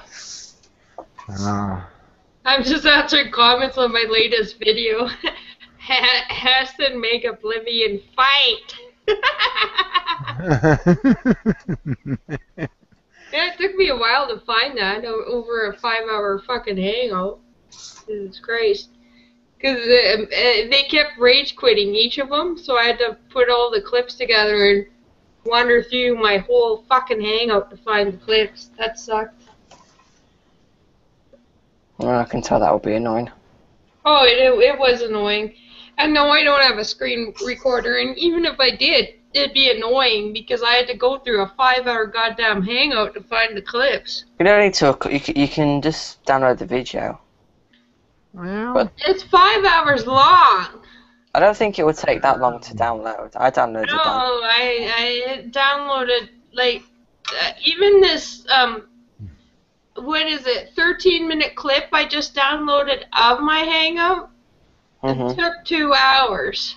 Well, you must have shitty internet then. No, I have high-speed internet. I just don't have, like, all the quick programs set up. You might have like a low download speed, maybe. Yeah. But also, I usually have 5 programs running at the same time. Oh, well, No shit then. No, even right now I have 4 programs running in the background, and I'm fine. Wow. I got like, what is it, 1,000 terabytes? I don't know, I got quite a bit of space on my computer. I have a good computer. And high-speed internet. wow. It's fine. And then downstairs we have a laptop, which I never use. That's more mainly for eBay stuff, like selling shit. I have a Mac. I have a Mac. Yeah. Yeah, meow. My kitty, meow. I think Reaper taking over is going to do a hangout in a little bit. Brain Enema. Yeah, I know. And some of that kid's getting kicked from our hangouts. Poor Mark Syverston. I'm sorry, bud, but you're 13 years old, and us adults don't want to talk to you. And that's why we keep kicking you out of our fucking hangouts. So Aww. I really don't think that you'll be in Reaper's hangout either. And Reaper's my friend, by the way. So sorry, bud, but you'll continue being kicked because you're not 18, and only 18-year-olds are allowed with the adults. That's it. yeah, seriously. Yeah. Meow. I think he said he's going to do it at either, 6. I think he said 7 or 8. He's going to do the hangout. Yeah, I know. He's my friend on Facebook, and he's my friend on YouTube as well. But Oh yeah, I know Reaper Taken. I've known him for a I few just years. don't know if I'll be going to his hangout tonight or not. I never said I wanted to go or was going, so. And besides, it's probably going to talk about wrestling, and the only people I have to talk about the wrestling community is that weirdo Daniel Dark Horse Dark. Oh yeah, 545, and I don't that know what's up with Charlie him. guy who also rides the short bus. Charlie Wolfkill. Yeah, Charlie, he rides Charlie's the happy short now. bus. Like, Jesus Christ. Charlie's Like, happy. Colt! I'm coming for your ass, Colt! Oh, I Charlie's mean, happy. and that sounded weird. Is he He's- coming for his ass? Like, He's- Jesus Christ. He's so funny. man. I lost connection. Charlie's just so funny. I lost connection. Damn it. Alright. I hate that. I hate that when you lose connection. Just join the group chat. Oh, Raven's here. Hey, Raven. Hi.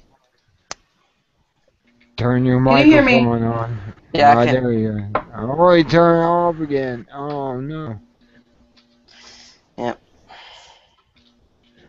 Can you hear me? Yeah.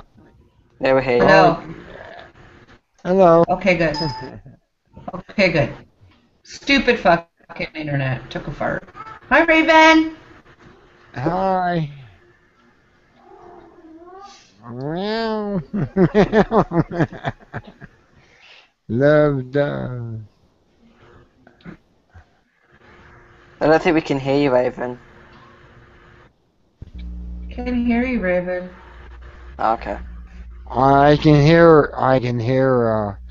oh, there he is. Galaxy Alpha looks really confused. God, he's on. Concentrating really hard. He looks like, I'm What happened to your serious. hangout? What happened to my hangout? I don't know. He You passed were out, on yeah. last night, right? You were That's on what last happened. night. He passed out. Galaxy. I passed out, but there's no volume when I replay it, so I don't know what No, happened. nothing, man. I don't know. Ah, Galaxy. Hey, Raven. Hey, Raven. Sorry, I didn't get to comment back to you, but like, what's his name? Vaughn flagged you down. What the fuck?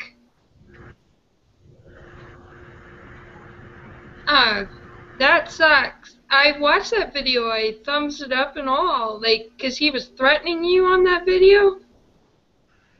What a fucking He always baby. threatens her. Well, he's never flagged me down. I don't get it. Why does he only pick and He doesn't choose who he flags down? Well, he might not. It might be one of his vontards. Yeah, he gets people to go on a flag mission. He doesn't actually do it himself. Oh, well, I Yeah, know he- that stupid Crypt Keeper Elf commented on my video. Like, I couldn't respond to Vaughn, but Vaughn commented on my video saying I was twisting his words. I'm like, how the fuck am I twisting your words, Vaughn? I know. played the exact clips, and then this Elf K is like, oh, you can't trust this person or whatever. And I'm like, shut the fuck up, Crypt Keeper. I played his exact words. Fucking moron. He's a British guy. I know him. I know him. He's cool, actually, but He'll make you him with good Vaughn. He is not cool. Like, he's a goddamn Vaughn-tard. The evidence was played right before his eyes. Vaughn's actual words. How the fuck could I twist Vaughn's actual words? It's impossible. Exactly. Cryptard. I see that you've run out of oxygen in your goddamn brain, Elf, and that's why your head shrunk. Is there a voodoo curse from an African overlord that shrunk your head? I guess it took your brain at the same time, Elf. Oh, Crypt Keeper is good. Crypt Keeper's a retard. Jesus Christ. Well, There he you can go, be Piss. more I'll be right retard than he can be more retard than the girl that's there too. I mean, well,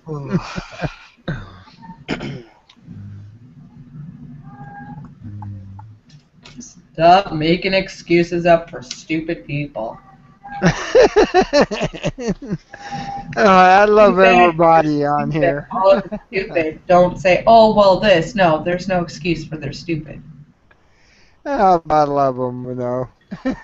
Yeah. Just like Insanita, there's no excuse for his behaviors. So, I mean, like, don't fucking, start in on people when you're drunk and say, oh, it's drunk. There's no excuse. I don't attack people. True. You know what I mean? Like, there's no fucking excuse. If you want to, defend Vaughn, then you're just as stupid as he is. Oh, I love Vaughn. Vaughn's entertaining. He could be entertainment, but that doesn't mean you have to love him. No. But You're smart, Spellbinder. You know. I know, and I'd like to have Vaughn on, and come on, Vaughn, come on here, show yourself. I know he's listening. He won't come in with listening. me and Raven on. He won't come in with me and Raven in. He won't. Oh, give me a break. Raven's cool. He still can't hear Oh you. God, he will come in when I'm here. Fucking No. Vaughn blocked me. He likes to yip about me on occasion, but Come on, Vaughn. he won't. And I'm the nicest person of the group. I only call him out on his. Like, I'm not saying you guys aren't nice, but I've been mild with him, and I could be a lot meaner. Trust me, I can. Oh, I understand Vaughn. Brian. He's the Punisher, don't you know? You mean Brian the concerned. Punisher? Recently, he made a video towards my friend Gnarly saying, "Happy birthday. If anyone sees Gnarly Rats, punch him in the face." Yep. Go punch him in the face. God damn, Vaughn! You're trying to say that you're not abusive and you don't earn the old tape, and you're telling people to go punch my friend Gnarly in the face? Jesus Christ, Vaughn, you're a retard. And I don't twist your goddamn word, you fucking retard, Vaughn. Jesus Christ! I'm using Gummy, those words against Gummy, you call him fucking what he bitch. is, Gummy, Gummy. Yeah, and Elf Crypt Keeper, maybe you need to go see an exorcist to get your head unshrunk because you're such a goddamn retard. When I use all the goddamn words, goddamn Crypt Keeper, go back to the grave because clearly you're wrong. I wonder why they think you're a ranter. Gummy. They're stupid, piss me off. Jesus Christ. If anyone is under the assumption that I'm actually nice, I'm not. I'm only nice to people that are normal, that deserve niceness. Gummy If you doesn't. don't deserve it, I will call it like it is, and you'll be sorry. Someone- You'll cross my path. That's the way it is.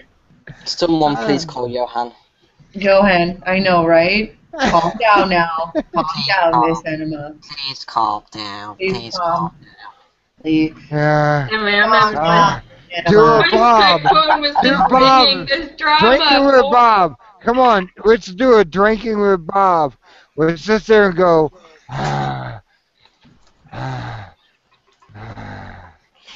You know, Drinking with Bob, don't you, on YouTube?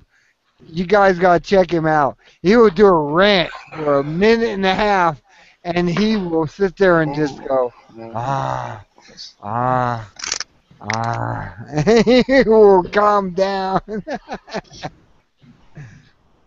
We gotta do that.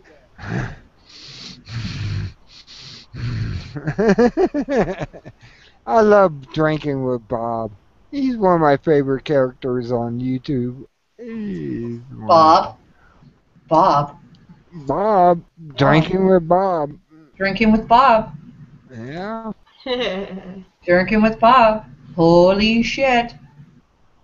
Oh, that guy is great from New Jersey. He's there. He's there.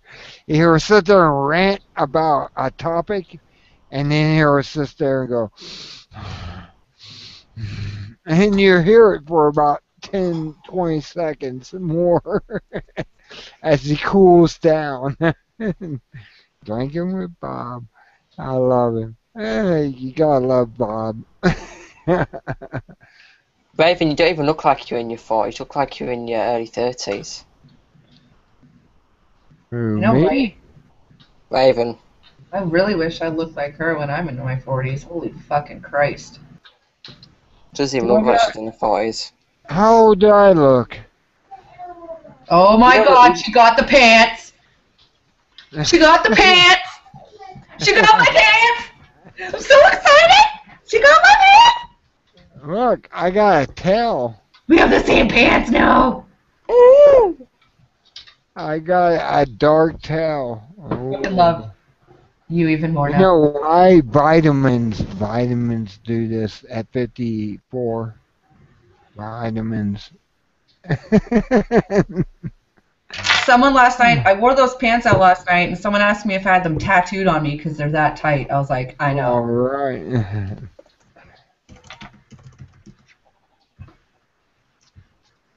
I was like, I know. I can barely fucking breathe. Pain is beauty. Yeah, I got my ponytail, and it's lovely. We love your ponytail from your mullet. Mullet. It's business in the front, party in the back. You know. 1985 called Spellbinder, and they want their hair back. I love the what is it? Dirt. Job dirt. Whatever. What is wrong with you? I don't understand. I wish I could understand you. I don't understand you. Come here. Come here. I can have a lovely mustache out of this. Come here, baby. Come here. Well, you so silly. I can have a nice beard, even, and I'll just tell. Let me see. Come here. Come here. No.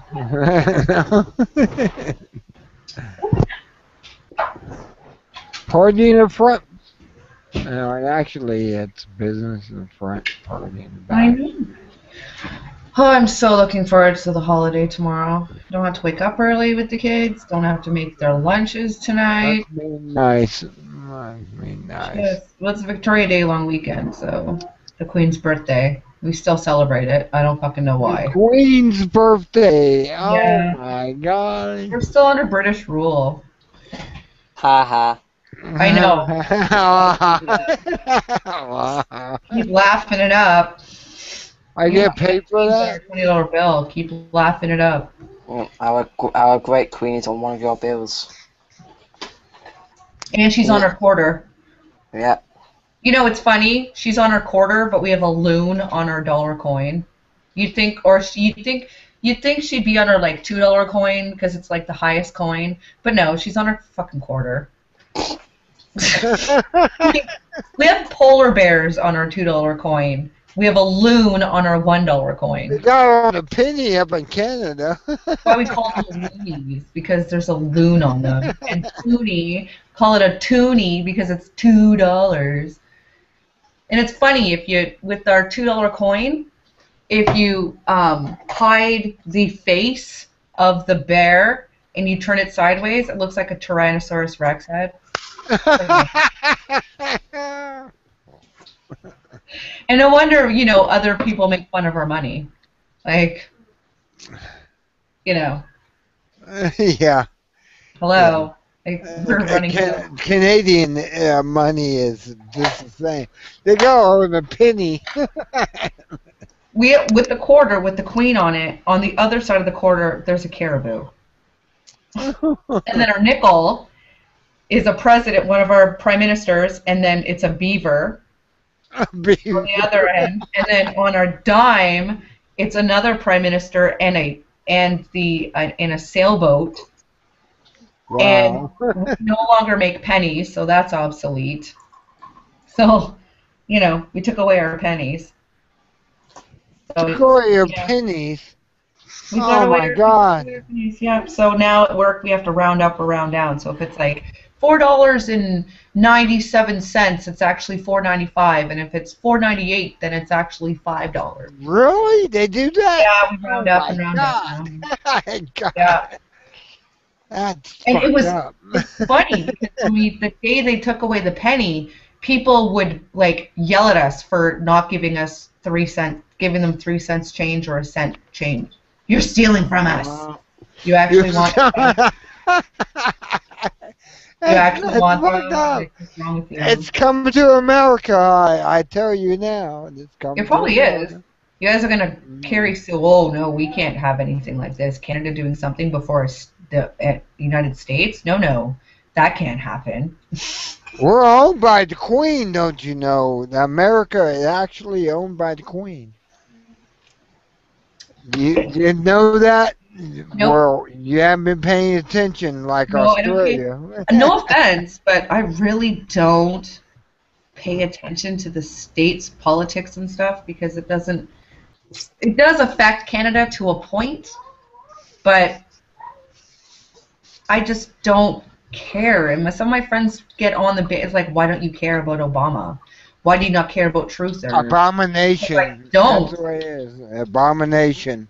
I don't care if he wasn't born in the States or if he's from a different country or what his religion is. No, he was born in Hawaii by a guy named what's his name? Frank. Yeah. Yeah, he's not even. He's a pornographer. That's what his dad was. Oh God, it sucks knowing what Obama is. You ever seen the video? You gotta check it out. It's a video done my father's real story or something. I mean, it's out there, and you can watch it for free. You don't have to pay for it.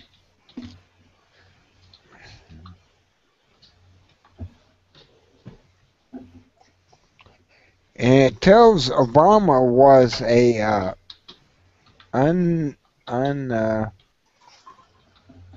wed child. And he was one of those, and everything else that goes with it. I hear somebody who's talking here. Ah, it's Galaxy. Galaxy's trying to come on. Yeah. Are you talking about President Obama? Abomination? Yes. Abomination. Yeah. Well, you remember Larry Sinclair wrote that book, and just like I told my wife, how could he publish that book if it wasn't true? Then he would have been sued by the. I think he's got killed. He didn't had. No, Larry. I think he's still alive. Larry Sinclair. It's amazing that he was his coke buddy, and he used to snort coke with him and have sex with him, and then, yeah. Obama is gay. That's freaky, man. That's really freaky. It Freaky. is.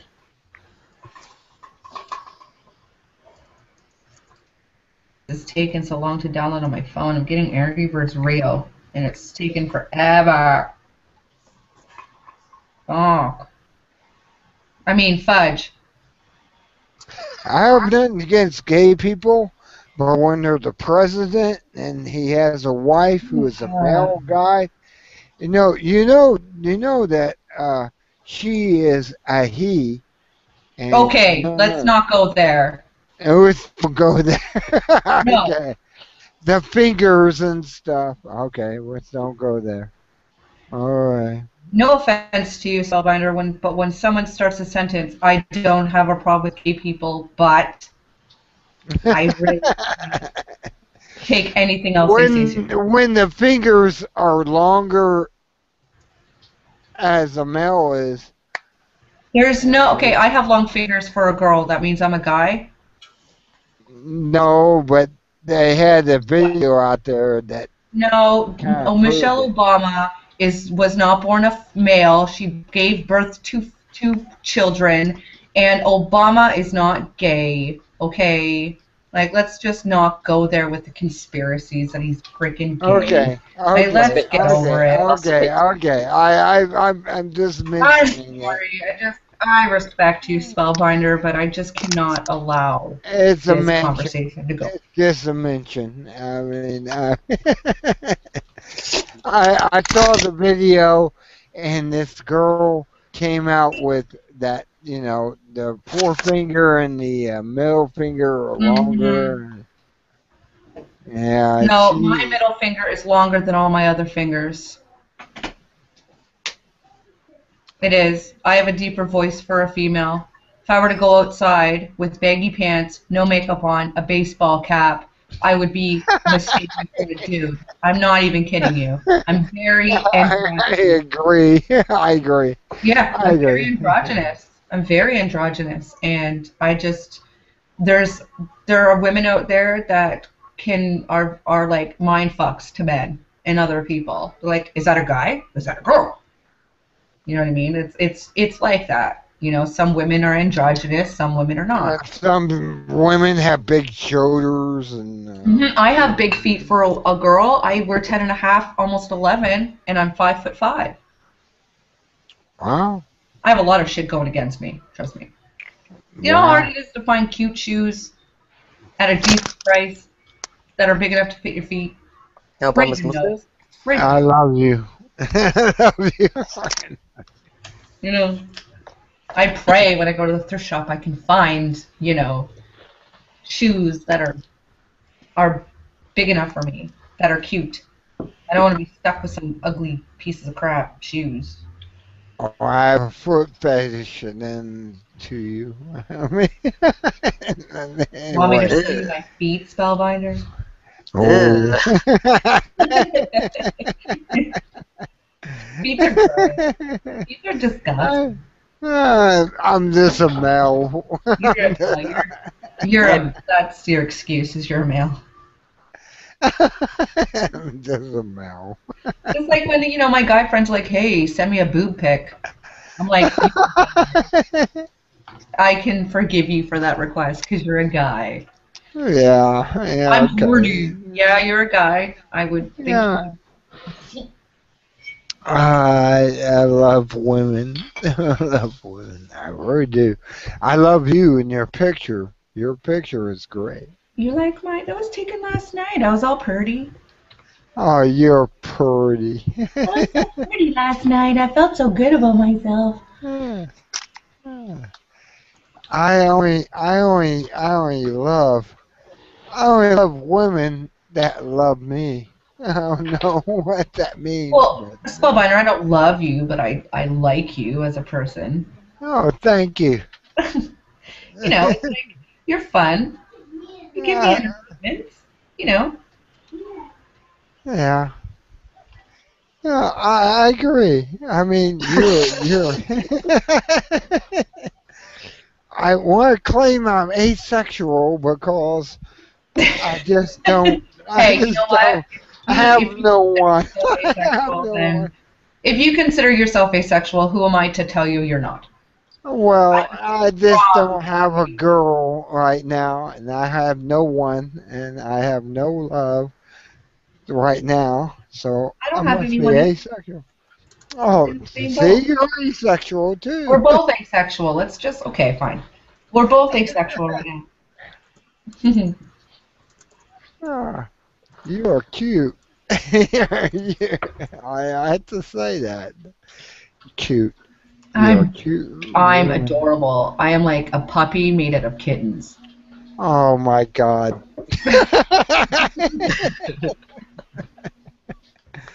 That's freaking adorable. Yeah. I'm in Ohio. You are finding. But I think I've gotten onto a lot of people's nerves lately, and I kind of feel bad about it. But what can you do? I'm getting some tension from some people, which I feel bad about. And it's like I'm not gonna make a big deal about it, but I think I've gotten under people's skin lately. So I kind of fell back with doing things and being involved in things because I don't like getting on people's nerves. Oh. Yeah. Just one of those times in my life. I've been known to do that because I'm very outspoken, and Wow. like that whole gay thing kind of hit a nerve with me, and that's when I, jump in immediately because it just hits a nerve with me because I have 95% of my friends are in the LGBT community, and I know Oh no. I'm almost an expert in transgendered rights and transgendered people because I know a lot of people who are transgendered, so when I hear something a little off, I feel that I have a duty to defend them and to correct people because I don't want people walking around with the wrong idea.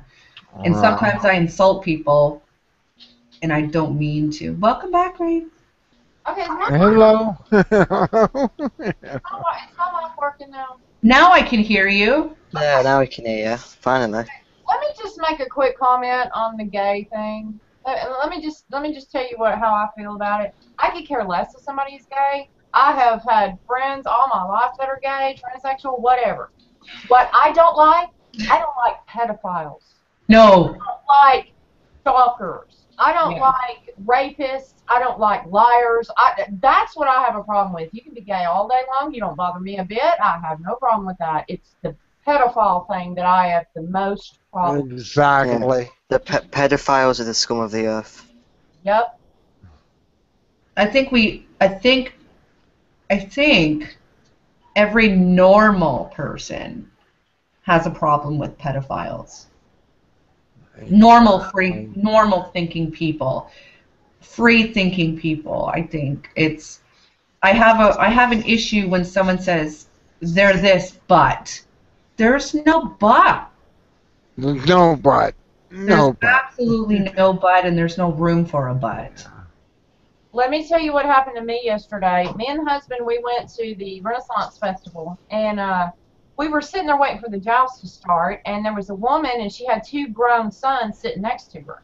And one of them was kind of weird, but I didn't really notice. I wasn't paying any attention to him.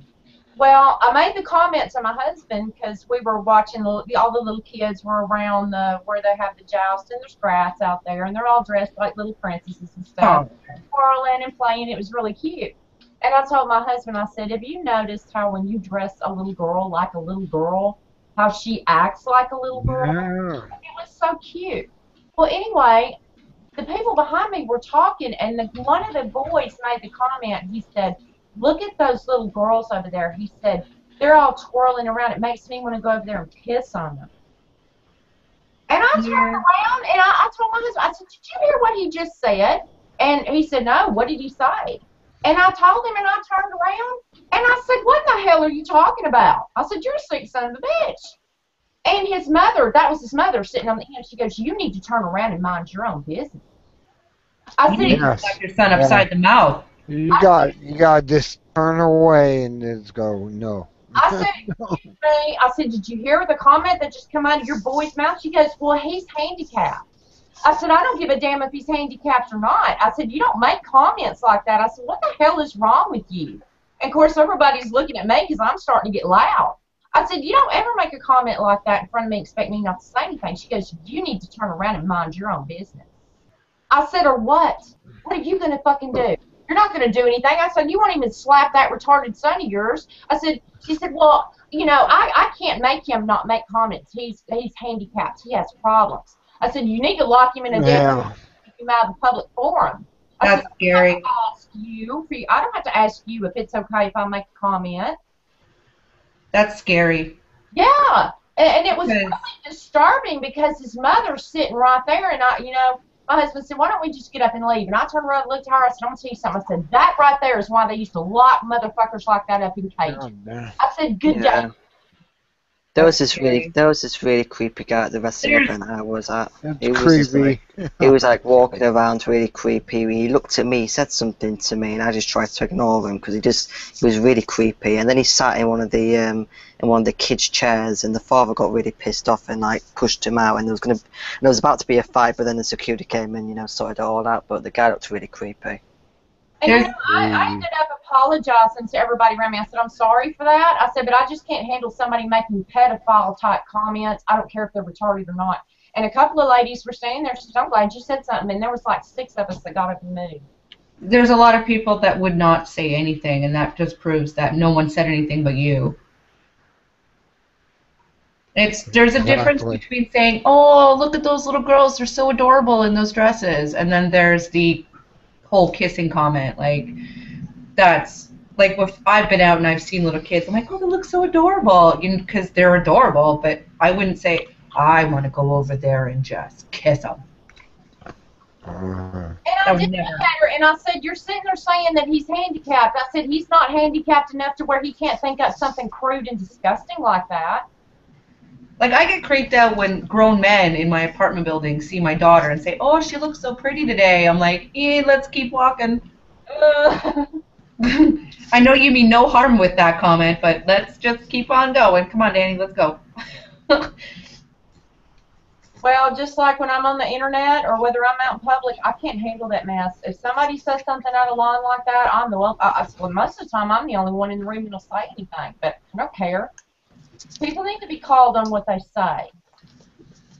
And then she turns it around and says, well, you need to mind your own business. I said, not when it hits my ear, I don't.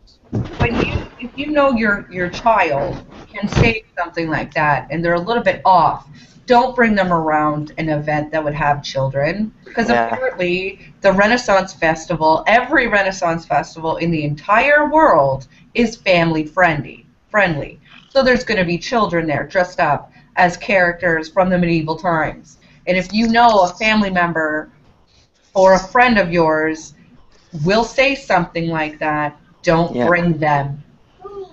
I kind of cursed her a little bit, but there were no kids in that area, and I made sure that I watched my mouth, because, how many times have I been in your room, Heather, and I've said your kids aren't around, right? Because I don't want to slip and say, bad language in front of them, because I have respect for them. That person made it their business by making a comment like that. And I'm still just mad over it because I can't believe that she sat there and accepted it. People will make comments like that because they don't expect to be called out on it. So when they do get called out, I know it's a shock for them. It's. Hey, I'm gonna hang up. Alright, I'll talk to you. Hold on, I gotta hang up and Spellbinder and hang out. I would be, embarrassed if I was that lady. I wouldn't, freak out on Raven. I'd be embarrassed and I would move. Spellbinder, I gotta go. I've been contacted on Skype and I need to talk to Make a Living for a minute. Have a good night, guys. Alright, Spellbinder. No. I mean, Later. Broom. Alright, see you, Broom.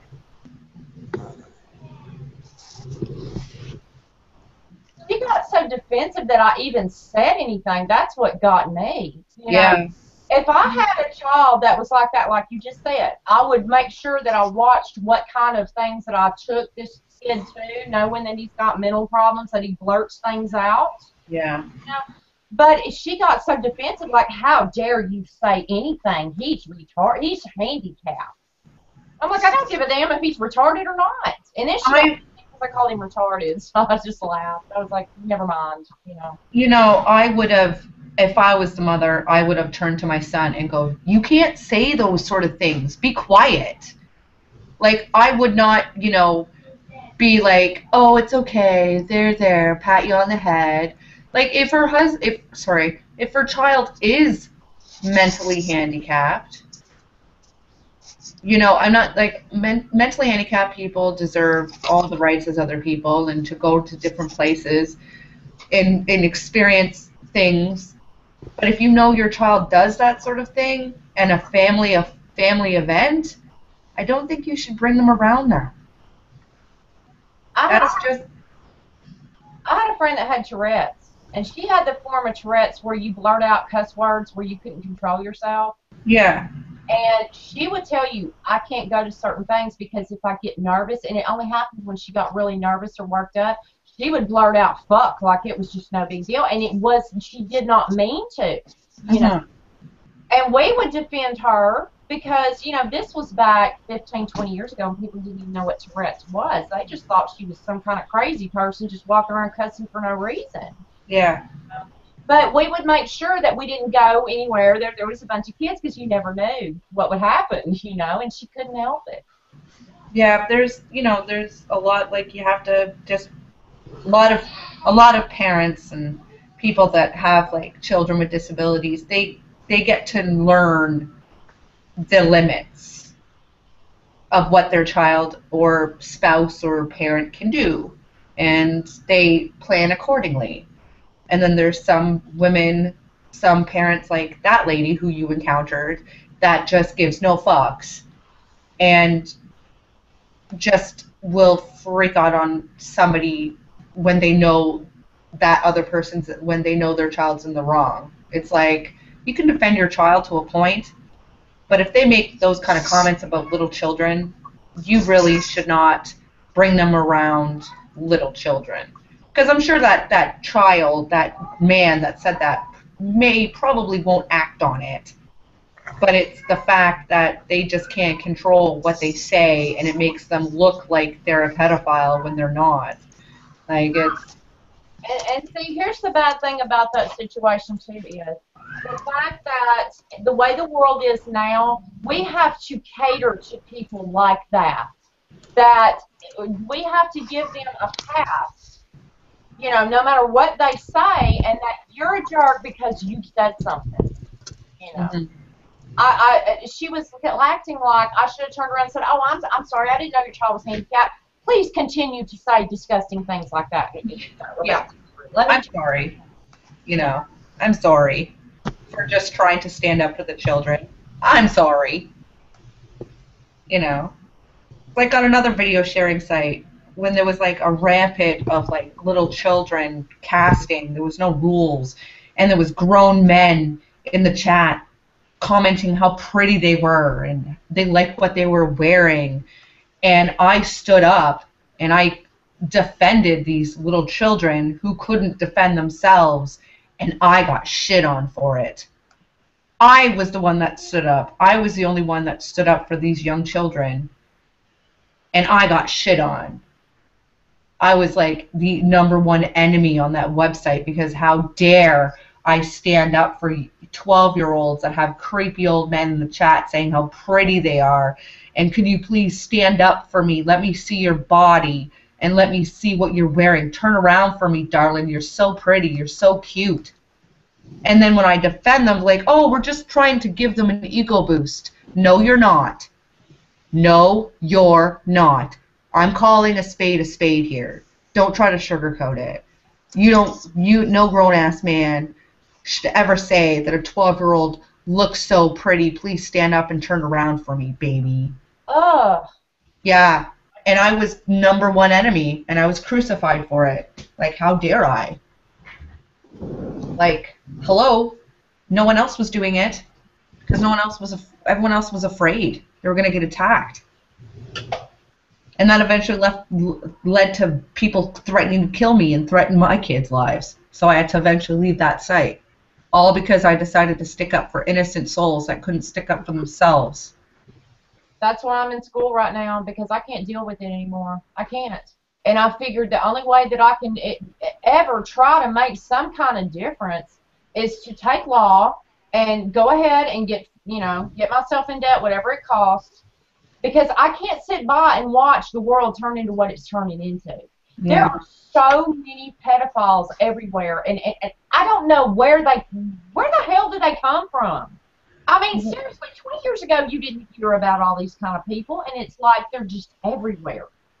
This is where I boil it down to. Back in the 80s, a lot of sexual molesting in the family was not being reported. It was being swept under the rug. Nobody was getting convicted. And those children that had that done to them are now grown people, and now they're doing it to other children because it wasn't fixed back then. That's probably where it's coming from. Just like those women teachers having sex with their students, because that probably happened to them. And it was never reported because back in the 80s it was so taboo that nothing was ever done. It's like families just swept it under the rug and hoped it never happened, and if it was reported, it was never talked about because it was the most horrible thing, and I don't want to bring shame to my family. But the way my mind works and the way I look at it is, I would think, now I was never, thank God, I was never abused as a child. I was never sexually abused, anything like that. But I would think that if I was, I would be the one person that would say, I will not let this happen to any other child. I will not let my kids be subjected to this. And I don't see that happening, and I don't understand that. Yeah.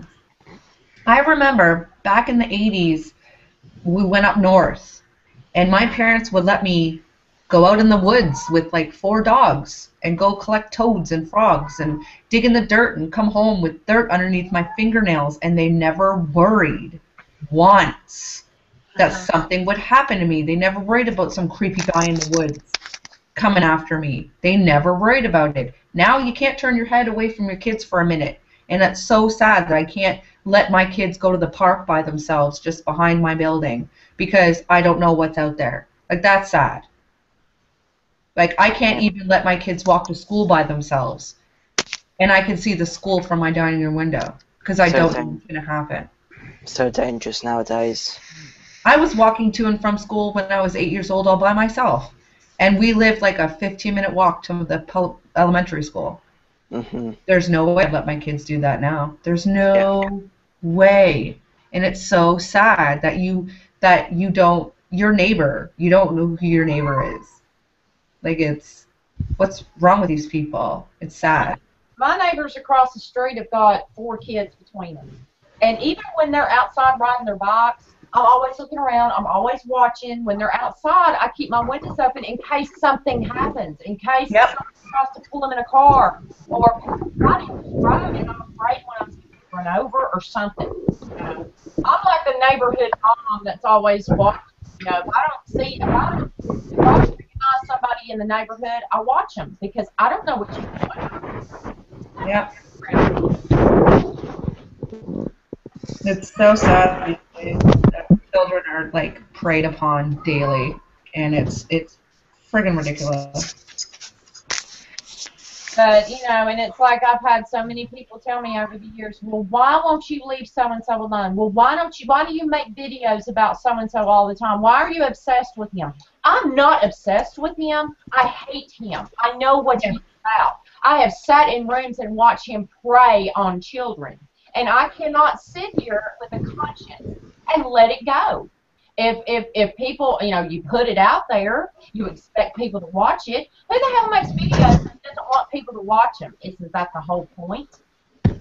And when you proudly, like a circus freak, walk around and do what you do and then turn around and ostracize the people who call you out on your bullshit, well, if that makes me a bad guy, I'm a bad guy. Oh, well.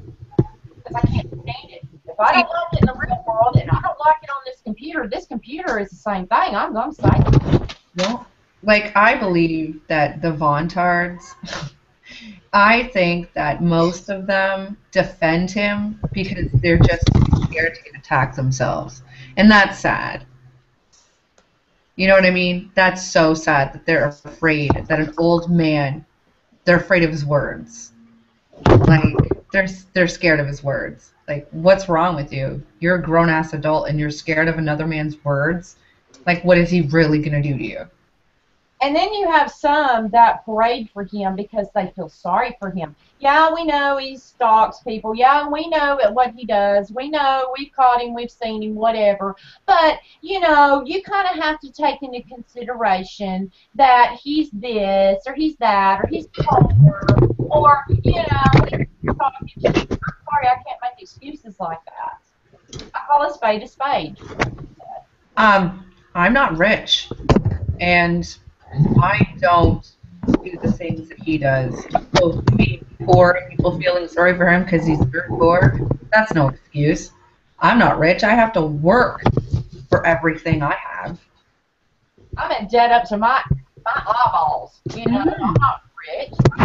I wish I was, but I'm not. Hopefully someday when school's over, I can make a better living.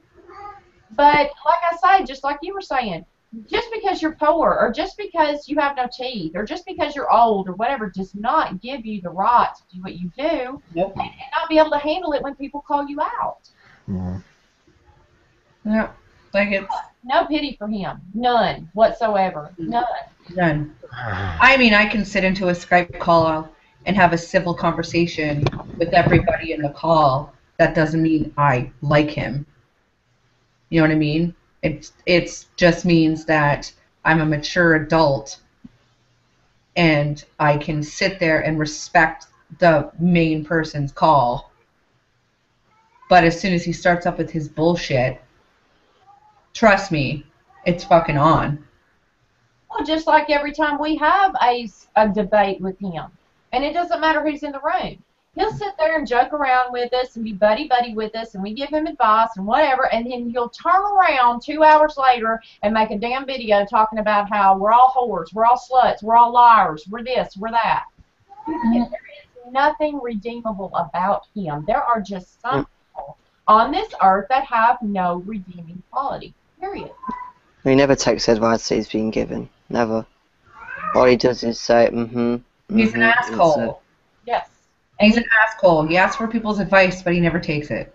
And he is an abuser of women. You know, how many years ago was that one video I made, well, when it was recorded, when I made the comment to his face, look, I am not some 20-something-year-old girl that you throw around the trailer. That video was recorded 2 or 3 years ago when I said that. Yep. You know, oh, I'm so psychic. He actually did pull a gun on his wife. Oh, imagine that. He is an abuser. Yeah, I only shook my fist at her once, and that was to scare her. Really? You did it once? Guess what? Women abusers don't do it just once. Women abusers do it and apologize for it later and then do it again. So don't tell me you've done it once. You've done it more than once. So, and when I saw Dr. Descent's video of those guns, I literally almost shit my pants. Those things are huge. You don't even need to be facing her for her to see the barrels of those puppies. I got a 44 Magnum, and you're exactly right. They'll fucking take your head off. If Dr. D got him to pull those so fast, I told him on his video, you got him to pull those so fast, I'm 1,000% sure he pulled them on her. Hawk's sakes. Well, and then he condemned himself with his own mouth like he always does. Because he made the comment when I called him out the other day in Joe Stevio's room when we were all in there, and I said, hey, I said, you know, I said, you pull the guns on her and everything, and you call her a slut and a whore and everything else. I said, don't you understand that that's abuse? And he sits there for a minute and he says, oh, well, you mean I'm not supposed to say anything when she's whoring around on me or whatever? That right there. Him. He calls her a whore, a bitch, slut all the time. You know he did the least little thing. And sugar lad. Asshole. If he doesn't get his way, he's like a little child, and he threatens people. You know, you could be sitting here, let's use this as an example. You could be sitting here, and you could be the biggest biatch on the face of the planet, and as soon as I call you a bitch, that's abuse. That's abuse. Just because you're being one doesn't mean I can tell you you're being one. I'm sure glad I'm a 54-year-old virgin. Like, my kids can be bratty at times, but I'm not going to call them brats to their faces, because guess what that is? Mental and verbal abuse. Hello? Fuck. I'm glad I'm a 54-year-old virgin. Oh my God. You don't have to hit someone's being an abuser. You don't have to hit someone being an abuser. There's nothing wrong with being a 54-year-old virgin. None at all. And I look younger than I am. You do. I didn't even know you're 54. Holy crap. I just found out my neighbor across the hall is 74. I was like, you shut your mouth. You're not 74. She's like, yeah. And I was like, you fucking look amazing for 74. I wish I looked that good when I was 20. Fuck. You look like you're in your early 40s. God damn, Brocker. Same age as my mum. Just like Raven, she doesn't look like she's Holy in her gun. 40s. She looks like she's in That's early big time. 30s. Right there. That's Holy shit. That's a don't fuck with me gun. That's massive. This is a 44 Magnum. Oh. And you're gonna tell me that if me and you were fighting, and I got this in a drawer, okay, and you know it's in a drawer, You are lucky. I get mad, and I start screaming, and I even just go anywhere close to this, and you tell me who wouldn't be scared. I love you. I love you. Oh my God. This is not something you play with. This is not something that you No. play around and threaten people with. They took those damn guns for a reason. Magnum, take your head clear off. Spellbinder. Yeah, Spellbinder. yeah. 80%, it's a fact, 80% of people shot with a handgun survive. Now So I 44 guess Magnum. You'd be better off with Blew a their rifle head and clear shotgun. off. That would blow you. Yeah, if you were a good shot. No.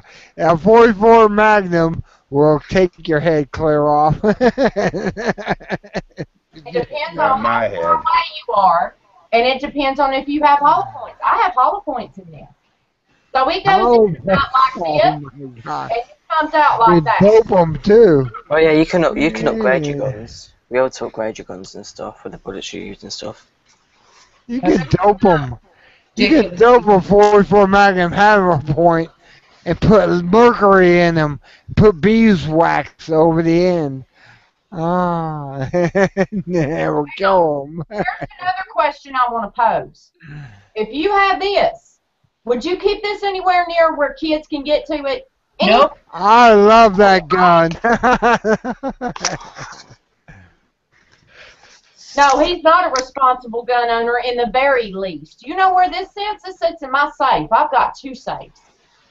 All my guns stay in my safe. Good. Thank Not you. in a drawer where somebody can break in my house and take my shit. And you will blow their head, clear off their head. Right. There's nothing in this house worth your life. Hear about that lady who killed her? Don't say that.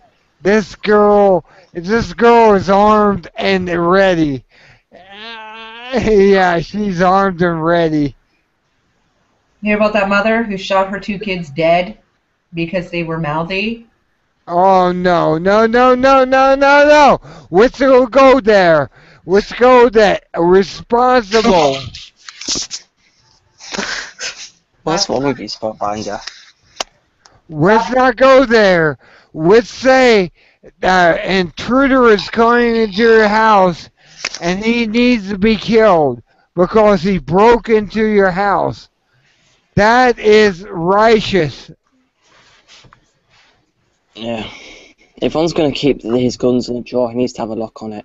Yeah, you don't Okay. keep a gun like that just sitting in a drawer somewhere. Yeah, I need to at least put a lock on it. With a key that I'm everything not a can gun have. owner, and I know that. You call 911, you call the gun. Exactly, you call the gun. You don't call 911. Well, and see the way the laws run in Tennessee, we've got castle doctrine anyway. I mean, if somebody breaks into your house, you don't have to say a word. You can blow. Exactly. You kill them. If they break into your house, they come through the front door, you're in your bedroom, you shoot them. A cop actually said that. Well, see, if you break into my house, I'm not going to ask you, well, you're not going to rape me, are you? You're not going to take my stuff, are you? Well, You're not going to ask questions. no, I'm not If going they broke into the house, you shoot them. You put them down. Don't you know? Man, it's automatic. Spellbinder. Yeah. Spellbinder. If you're a sharpshooter like myself, I don't really want to kill anybody because it's breaking one of the 10 Commandments, so I always fire a warning shot, okay? And then if they don't stop. I know people Then say you you're giving them go a for chance it, and they you can go shoot for you, it. but I give them a warning shot. I don't care what anybody says. I give them one warning shot, and then I blow their head off, all right? They broke Yeah, into my okay, house. okay, I agree with that exactly. And you give them a warning shot, and say you run away now, or I'm going to kill you. I mean, Hey, girl. No, but see, I'm going to look at, I'm going to tell you straightforward. I don't give a damn about your 10 commandments. You come in this house, I have one commandment. You ain't allowed in here if you're not supposed to be here. I don't give that's a damn. it. I actually agree with that rule too. You come into my house like George Harrison and the Beatles, and you shoot him right there on the shot. But I saw that, and If it's 2 o'clock in the morning and you break into my house for any reason, I don't give a damn about your God or your 10 commandments, thou shalt not kill, whatever. You're going to leave in a body bag. Period. that's it. You're allowed to shoot him. You're allowed to shoot him, no matter if you're in England or you're in America. You're allowed to shoot him. Spellbinder, you drunk? No, I'm not drunk enough. I know, but Hang on here. Let me drink another swig of this beer. But I agree with her. I agree with her 100%. If somebody breaks in your house, it's your kingdom. It's your castle. You are in charge of your castle, and you will kill them on the spot. 100% that's legal. 100% unless they change the rules. I mean, I'm sick and tired of these people that are afraid of guns. I got a couple buddies of mine, but I think the reason is because they've been brainwashed in our public school system to hate guns, to fear guns, and to not realize the true value of guns. exactly. And it's like pathetic out there. Exactly. Sick of it. Well, and I'm I not tell you afraid what, of guns. I'll be honest with you. I was always raised around guns, but it was a fear of, my daddy would always say, don't touch them, don't mess with them, whatever, but if somebody breaks in the house, don't be afraid to use it. Well, see, that being instilled with me was kind of bad because when I got older and You are allowed to do what you do. But see, the thing is, though, if you're raised with an overly don't touch these, then when you grow up and you start getting into firearms, like when I went and took my concealed handgun permit class and everything, I was kind of afraid of it, I had to learn that that is an inanimate object. You learn how to use that. It becomes a part of you. You go into the class thinking, oh, God, I don't know if I can do this, too. By the time you get out, I can use this. This is part of me.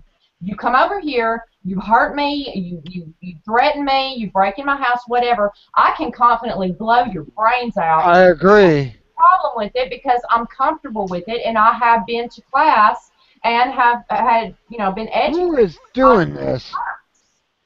What? You have to be able to defend yourself. Hey, Paul. Hey, Paulie. Who is putting that audio out here?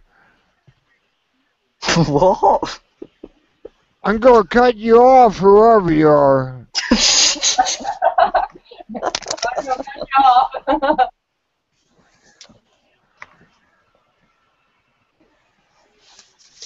I love her.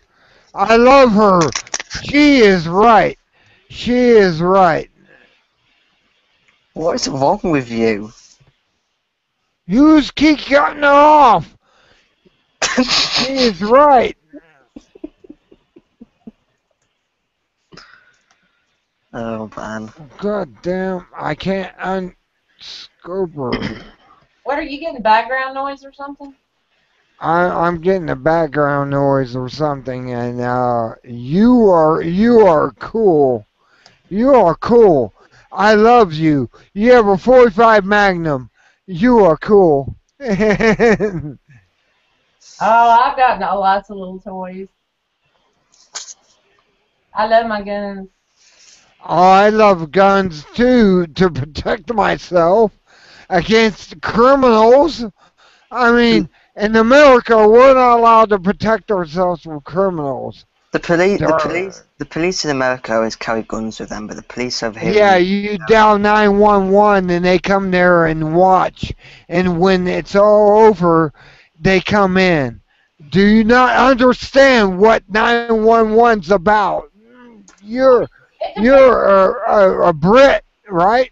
And you don't know. You don't know this. The police in the UK, they don't carry guns. The Bobbies don't carry guns? Really? Yeah, police in the UK don't carry guns with them. Really? The Brits don't carry guns? No. They carry tasers, though. Oh, Yeah. all right. Okay. Yeah. So if you call a policeman in the UK, he's not going to come with a gun.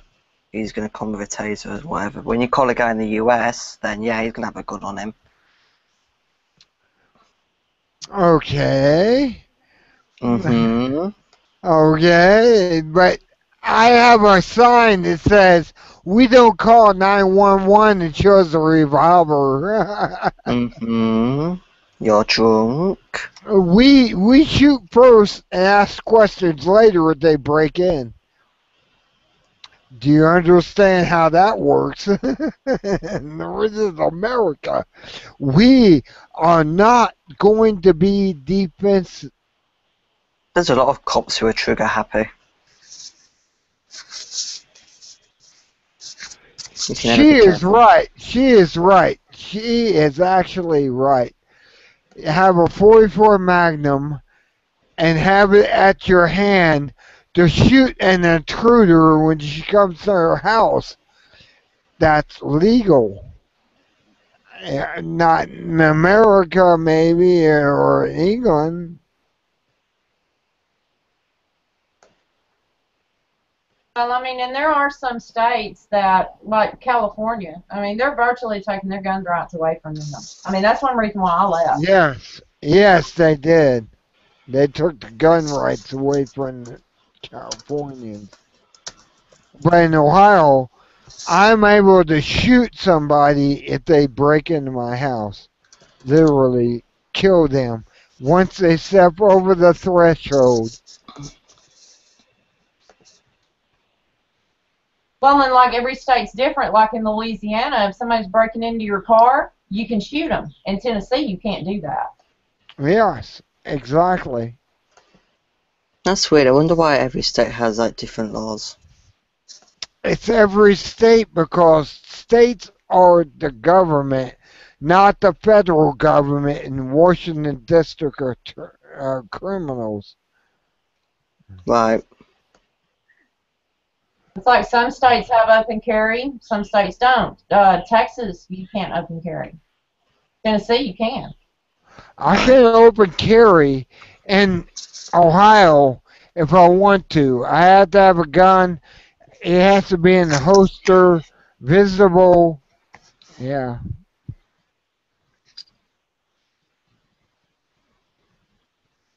Yeah, but it just depends on what state you live in because they're all different. Feeling there could be one law. You can carry a gun openly, right, in Vermont? Or Vermont, I'm not sure about. But I do here in Tennessee. I keep one in my glove box and one on me. Exactly. You keep a gun in your car. If it's not the holster on the backboard shotgun, you can carry these things. Do you ever actually have a gun on you, rather like when you're walking, like do you have it like in a pocket or anything? Well, and The only places that I can't wear my gun is like if it's posted no firearms, bars, anywhere that serves liquor, Right. state parks, stuff like that. But yeah, they basically say that they can have guns if you're a criminal, but you can't have a gun if you're a citizen. See how that is? Hold on. Who said you can have a gun if you're a criminal?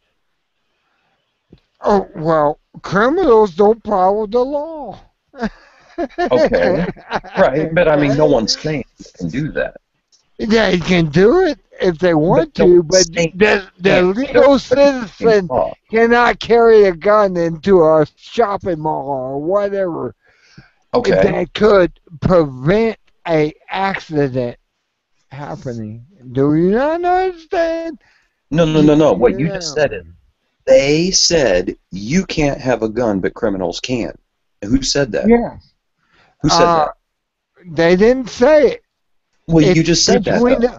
no, it's between the lines. I work in the military. I know So what do what you mean it's between the between the- lines is. What I do you know mean? what between the lines. But that's no. that's not. What do you The say? TO tells me I have to do this exactly like this, right? Right. But yet, in between the lines, they don't have to say shit. So what's the point what's the point you're trying to make there, Jason? Okay, you want to know? Yes, you sir. want to really know? Yes, sir. Okay. Here it comes. I hope you're able to defend it as a Democrat. I'm not a Democrat. Yeah. Why are you calling me names? Oh, I'm calling you names now.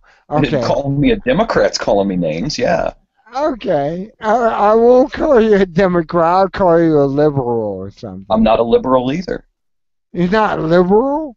No. I'm an individual. Ah. Okay. So go ahead, what's your point? Thanks up here. Let's propel up here. Okay. Here we go. Now, I'm going to educate you into this. Oh, God, this is so full of shit. I have to educate you in the shit that's coming down the pipe, all right? Okay. Probably not, but go ahead. Okay. When you are allowed to have a gun, you're allowed to have it if you have a license, right? Yeah, sure. Depending on where you are, yeah. yeah. Okay. I'm going to go further. Here we go. Into the deep, dark azimuth. Here we go. Okay. You are allowed to do anything you want under the Constitution, as long as you do not violate the Constitution. You understand the Constitution now. Sure. Okay, but what keep going. I'm waiting for the point. Okay. People are allowed to carry guns anywhere they want to under the Constitution. They can carry a gun into a store, anything, even if they have the plaque saying, no guns allowed here. That's an open... That is a falsehood, and the Constitution protects those rights, and I'm going to tell you how. If I tell you you cannot come in my house with a gun, you can't come in my house. Okay. If Is I that go fair? into a store with a gun, Right. I'm not allowed to say rights? No, Hey. absolutely not, because that store is owned by a private owner. That's their home. That's their property.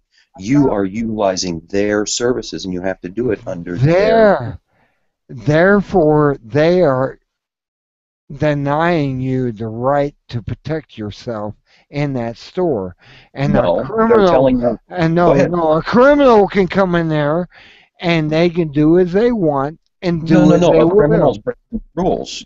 If you would like to break the rules, you can do so as well. Exactly. You see what I'm saying? There's nothing stopping you from doing what you want. You're just going to be breaking the rules, just like a criminal would. That's all. Really? I mean, sure. And the Constitution says I can carry a gun open on my side. I have a gun. Open carry is in public. If you go into a store and patronize that store, you are no longer in the public. You are entering a private facility.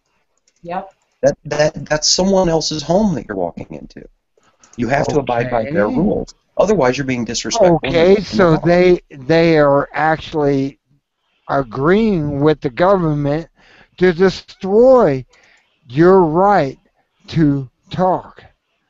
No, not at all. Carry the They're gun. saying, if you come to my house, I don't want you to bring guns to my house. That's all they're saying. I don't have a problem with that. If a store owner doesn't want guns in his store, by all means, it's his store.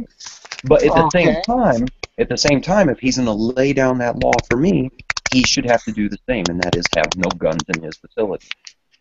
Okay, then he's allowing criminals to come in there with a gun.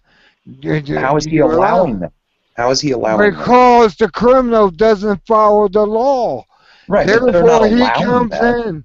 No, but they'll come in there with it and shoot people and everything in the mall and everything. And one person has a gun, they will come through and put him down.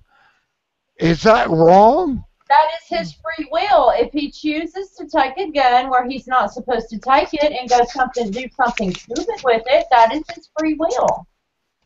Okay, it's his free will. It's my free will to carry a gun into the store to protect myself from him. Again, now, you can where do that. does we do this? You can do that as well. If Okay. you want to break the rule that the owner or the homeowner or the shop owner has set forth, if you disrespect them so much as to not care how they feel, then take a gun with you. This isn't about the bad guys and the good guys. This is about respecting the shop owner. This is about respecting the homeowner. Yep. If you don't like the person's rules, don't go to their facility. Exactly. And so we boycott them until they switch over to our It's not thinking. a just don't use their services. Just like, look, if you go to a transmission shop and the guy uses Dextron transmission transmission fluid and you would prefer Mercron, then you don't go to the guy that uses Dextron too. You go to the guy that uses Mercron. Cool. It's true. It's true. If you shop and they don't allow concealed carry, and you have another shop that does allow concealed carry, then just go to the one that has concealed carry. It's not that big a deal, man. It's following the rules that the shop owner has put forth. That's all. Society is changing. They're asking for us not to shop there, basically. If that's what they're asking for, if that's how you want to perceive it, then by all means, yes. You have the ability to not patronize that store. This is fucked up. It's really screwed up. I don't disagree with that. I agree with that remark. I do. Society is changing. Okay, you and I have lived long enough to have experienced this change that started about 20 years ago, and it's a generational thing. It happens every once in a while. We're in the midst of a reset right now. There's something happening. We know it's happening, but we still have old brains. We cannot comprehend the future that the youth is seeing now. We can't. We're not capable of doing that. The only thing we can do is continue to try to teach them the lessons that we think that are important and hope that they will carry it on forward. Otherwise, you're just wasting your life worrying about shit that you can't change, buddy. You know what I'm saying? I can change. That's right. I can change. I can go off. Now, see, there's a bill going before our state house right now to where they're trying to make it to where everybody can carry open carry. I have a problem with that, even though I do have a concealed handgun permit. I have a problem with that because I personally know people who have no business with a concealed carry permit. They just don't. They're not responsible. They like to, you know, do stupid things like get drunk and wave guns around. And no, they don't need an open carry permit. And it's also unfair to the people who do take the classes, do what we're supposed to do, are responsible gun owners, why in the hell should just everybody be allowed to do this? And it has nothing to do with your rights or trying to take people's rights away from them. But there is just some people in this world who do not have, for whatever reason, they don't need to do certain things. If they're not responsible. Okay, I'm a veteran, all right? I'm a veteran, and these veterans are coming back. They're arming the USDA. Why are they arming USDA with 30 clip automatic weapons I don't know. to kill? Why does the Weather Channel have them? Why is there so many government agencies buying them? Yeah, exactly. I don't know. I don't know. Yeah, you don't know because you're not doing the research on these bastards out there who are doing this stuff. These crazy motherfuckers, I have to be playing with them, are doing this. They're going to kill us, you, me, everyone who offends them. They want you out of the picture. If you're not in the government, you're out of their picture. I mean, it's that simple. You don't understand, and you don't see what's coming down the pike. The pipe is the big thing. What's coming down the pike. And the whole picture's screwed up. I mean, when you look at everything, it's a violent world we live in. I never thought that I would ever have a concealed permit because I never thought I'd ever have a reason to have one. But the world has become more violent. You don't even factor in people who are on these psychotropic drugs that make them just crazy. I mean, all by the government. When you're taking your clothes off, going into McDonald's, and throwing shit around over a hamburger, there's something wrong with you.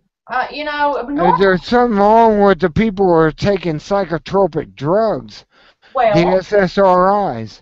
The SSRIs are doing all this. Because it's an easy fix. Your life sucks. Instead of getting up and changing what's wrong with your life, people want a pill. They don't want to get out and exercise and lose weight. They want a pill that does them for them. Everybody wants a drug or a pill or a drink to do something to where they don't have to put any effort into it.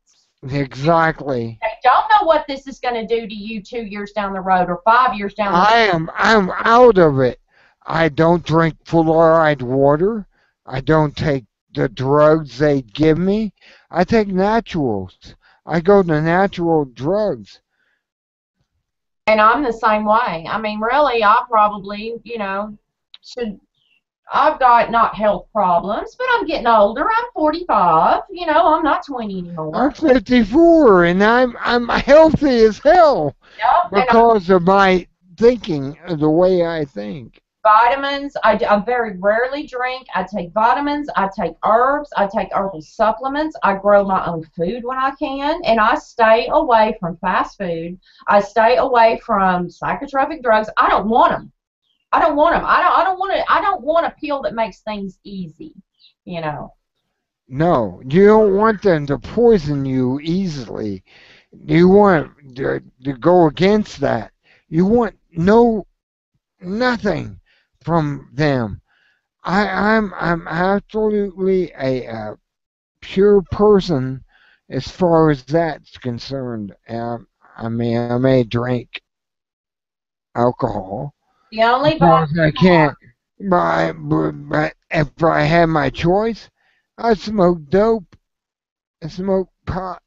The only thing that I can't quit is these nasty sons of bitches right here, these goddamn cigarettes. I told my doctor the other day, I said, could you please just give me something that makes me so physically sick when I even think about smoking that I can quit, because I've tried everything and nothing works. Nothing. I guess I've just been doing it too long. Well, tobacco is harmless when it doesn't have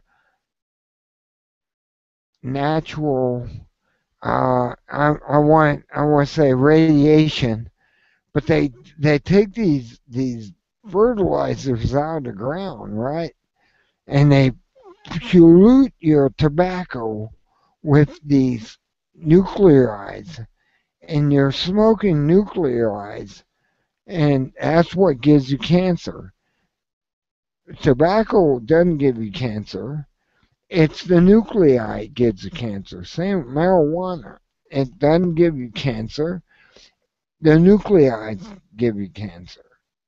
But I do. I wish I could quit them. That is the only thing that I cannot quit. And I look like such a fucking hypocrite walking around saying, oh, yeah, take herbal supplements, take vitamins, grow your own food. And I'm sitting there smoking like a damn dragon. You know, and You know, See? the thing about See how the thing you about are? smoking that I I've been smoked fighting through a recently, pipe. the thing that I've been fighting recently with the smoking Okay. is it's not just the smoking. It's the process. It's the getting it out, the playing with it, the rolling it, the making it, the lighting it. It's the move. Here's my recommendation. Like, you know, suckers or gum or any of those things can help to curb that. But you've got to find something that keeps your fingers busy and your face. There's like this kind of thing going on. What I would recommend for any woman is, if you want to quit smoking, just every time you have the urge to put a cigarette in your mouth, just insert cock. And eventually you'll just be a cocksucker. And you won't have to- hell yeah. My husband and loves that makes the whole world happy. Hey, I'm just looking at you. Pull your pants down quick. Right? Yeah, it would be great. You go out to the bar, you have a little dinner. Oh, gotta suck some cock. I can't believe you said At least if it was my world, that's what it would be. that. Oh, he loves Well, actually, marijuana, if taken as a, running from the cure, you gotta check that video out. Running from the cure, and he makes a honey oil out of it. Basically, honey oil, and you eat that, and it keeps you from cancer, pancreas, stomach cancer, bowel cancer, anything you have wrong with you. Cannabis can do it for $1, and not $12, or not $100, or not $1,000. Yeah, I mean, marijuana is a cure, and people don't know that. I don't know why they don't know that. Well, it's a stigma that was put on it by around Prohibition. Because my great grandfather told me, he said, we used to smoke weed all the time. He said, before Prohibition came around, everybody smoked it. Nobody. Exactly. Exactly. You smoke weed, you don't have cancer. That's exactly what happens.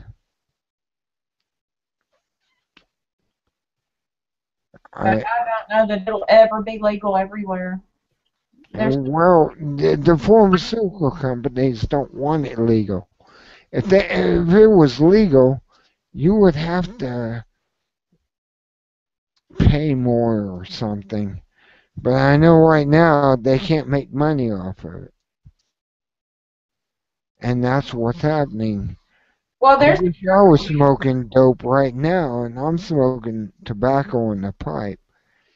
I'm putting a bowl up right now. they're never going to have a cure for cancer, not because it doesn't exist, but there's too much money in it. Do you know, I know somebody who went through chemo, and the pills he had to take were $2,000 a pill. Yeah.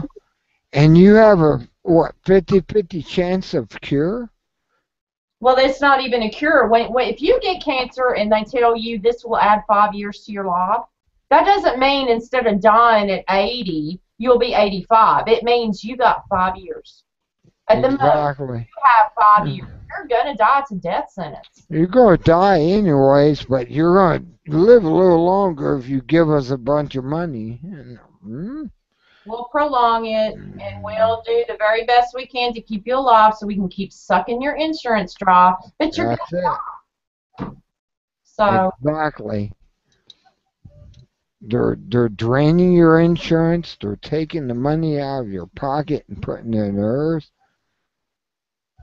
remission means we have stopped the growth of the cancer cell, but that's not a cure. It's going to come back. It will eventually come back, and it is not a cure. Well, there is a cure. It's called marijuana, but people don't want to know the cure.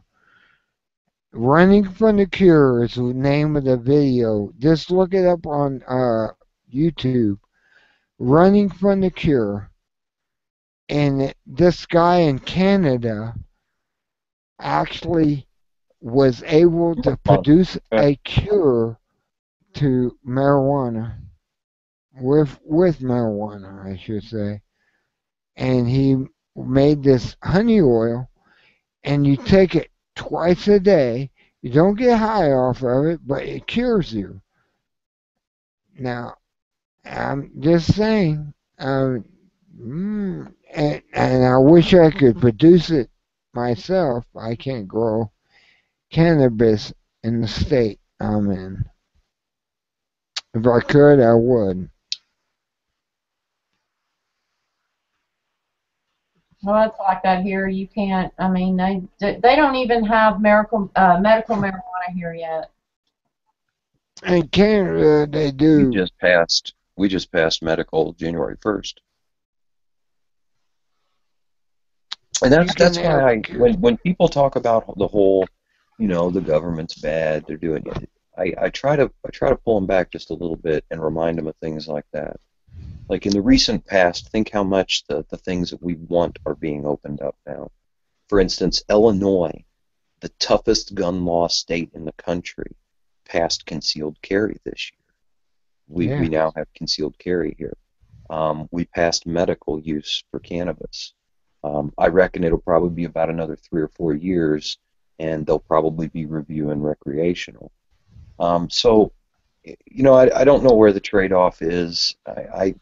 Again, I don't claim to understand what's happening with society right now because it all seems very new and unknown to me. But at the same time, it seems the things that people really want are being catered to. So. Well, money junkies, you know that. Sure, there's money in all of it, absolutely. There's money junkies involved in all of it. It's scary, isn't it? That these guys when I get into discussions like this, I have songs come to mind, like Styx. A couple of songs by Styx come to mind. Blue Collar Man. I'm sure you're familiar with the song. Yes. Well, I'm going to be. That's all there is to it. I am a blue-collar man. I'm going to get up. I'm going to go to work. You know what? Huey Lewis in the News. Working for a living. I'm taking what they're giving because I'm working for a living. That's it. As long as I go to work, as long as I get paid, as long as I can do the things I want to do, I understand that there are clamps that are tightening in certain areas or aspects of my life, but they're not directly affecting me. It seems as though in this info war movement, if you will, and I hate to call it that, but Alex Jones is that kind of douchebag. In that movement, it seems as though what people do is they very finely cherry pick articles that one instance of something really fucking heinous took place, and they make it look like the whole world is changing to that. And it's not. I think they're very, very meticulous about picking, and when I say they, I'm talking about the info power movement, whatever the fuck that is.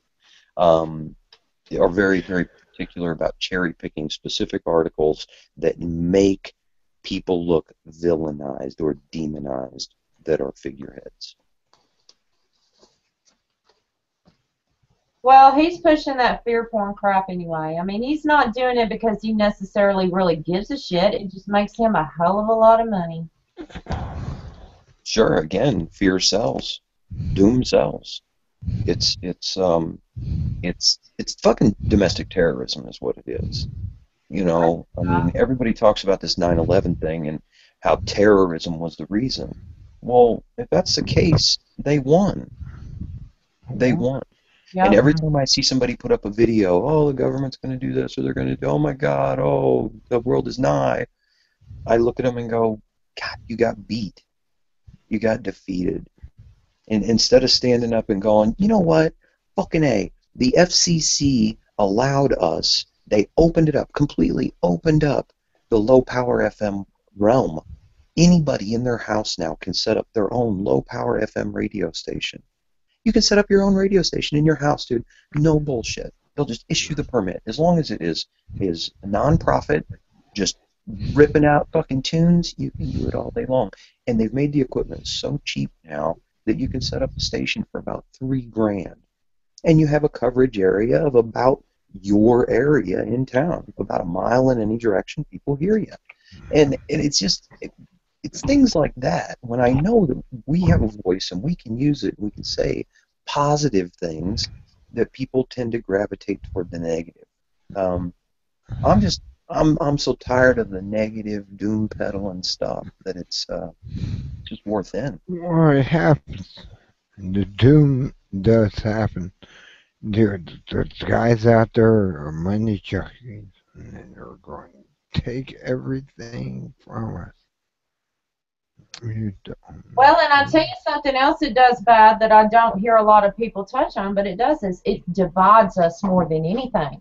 Especially when you're like me, and I used to be into that conspiracy stuff, but then I kept finding myself more and more ostracized because I don't fit into these people because I'm not religious, I don't believe in your God, or because I don't fit into your, whatever it is, your political views, whatever. And I found myself being more and more ostracized for it to where I didn't fit into any of it.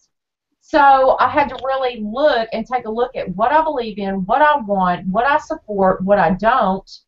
And I found, like I say, I found it does more to pit one person against another. It racially divides people. It, no matter what your sexual orientation, whatever, it does more to divide this country than it ever does to pull us together to do anything to make a difference. Oh, I agree with you wholeheartedly. I mean, look, we can go back to the September 11th thing again. It's sad. Think of that, the tragedy that had to happen for people to come together. There were more American flags being flown in the months and years after that event than have been seen since World War II. Yeah.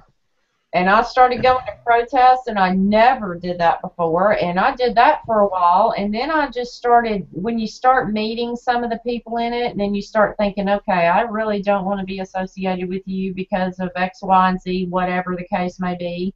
But I got tired of the division. Well, if you don't go to my church, so you don't belong here. You don't believe in God, so you're against the Ten Commandments, so you don't belong here. Well, you got tattoos, so we don't want you over here. Well, you know, you're just a little bit too loudmouth, and we don't want you over here. And I just found myself thinking, you know, why am I doing any of this? You know, and I got to the point to where, like Polly was saying, as long as it doesn't directly affect me, then I'm not going to worry about it. And I hate to be that way, and it doesn't mean that I don't care for all humanity, but there are some parts of humanity that I don't care about. I don't. I'm sorry. I can't. I cannot rally around pedophiles. I cannot make excuses for them. I cannot make excuses for people who go out and do certain things that go against what I believe in or anything else. You know, I don't fit into any category, and like I say, I find that it pits people apart, and it has nothing to do with being a truther and everything to do with causing chaos. And the people we're talking about that we're supposed to be fighting against are making money off all this chaos. So we're running around making an ass out of ourselves for no reason. The majority of terrorists don't realize they are. They don't realize it. They're kind of like the parishioners of a church. The only person that knows what's happening behind the podium is the guy standing back there. Everyone else is the audience that just repeats the message. And I think that's, I mean, I really do think that there's a movement happening in this nation. And I think that there's a few people that are the mouthpieces. You look at these guys like fucking Glenn Beck and Limbaugh and of course Alex Jones, Gerald Celente, and these guys are pushing this meme. Obviously, they're making money while doing so because they understand selling doom works. But the parishioners of the Church of Fear are very easily led astray. They don't realize they're promoting the terror. Instead of preaching a message of, you know what, we should come together. We should, if there is someone that's trying to pass legislation that we don't like, why don't we go to them and talk to them? Why don't we try to express our views to them instead of talking about it and making a big fear spectacle? I think that there's a major portion of the populace of this country that has been brainwashed. And I mean, obviously with brainwashing, they don't know that it's happened. I, for one, wish that there was some sort of, I don't want to call it a lockdown, but an internet failure. Like, I wish tomorrow the internet didn't work. It just didn't work. Nowhere for no one. It just stopped working. And it did that for maybe 3 months or 6 months or a year or however long it took for people to get back outside and see the splendor that is this planet. I mean, I was talking to my nephew today. We had a little family gathering, and he has these little fucked up feet like me. Like, I cannot ever get my toes comfortable. It feels like I'm always trying to like hold on to the ground with my toes, And it's we are a very lucky happenstance of beings that are fucking whizzing through this infinite space we call universe at a rate of about 22,000 miles an hour. And I think people forget to reflect on that once in a while. I think they forget to recognize that this isn't like some it's meant to be situation. I think there comes a time where you need to recognize that we are very, very fortunate individuals. Individual being the key. I don't need to fit into a cookie cutter mold. I don't need to be a Republican or a Democrat or a liberal or a Christian or I am Paul Lee. That's me. And it's nothing else. It is I'm experiencing this thing that we call life on my own. At the end of my days, none of you will matter. Nor will I matter to you at the end of yours. This is my experience. That's right. Now, see, when we were talking about, I quit talking to my mother 2 years ago, and I'm going to tell you why. My mother is into this prosperity gospel, and I don't know if y'all are familiar with that.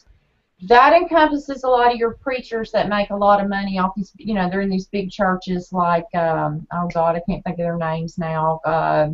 Hagee, and there's one that she really listens to. I mean, they sell the prayer cloths and all that crap.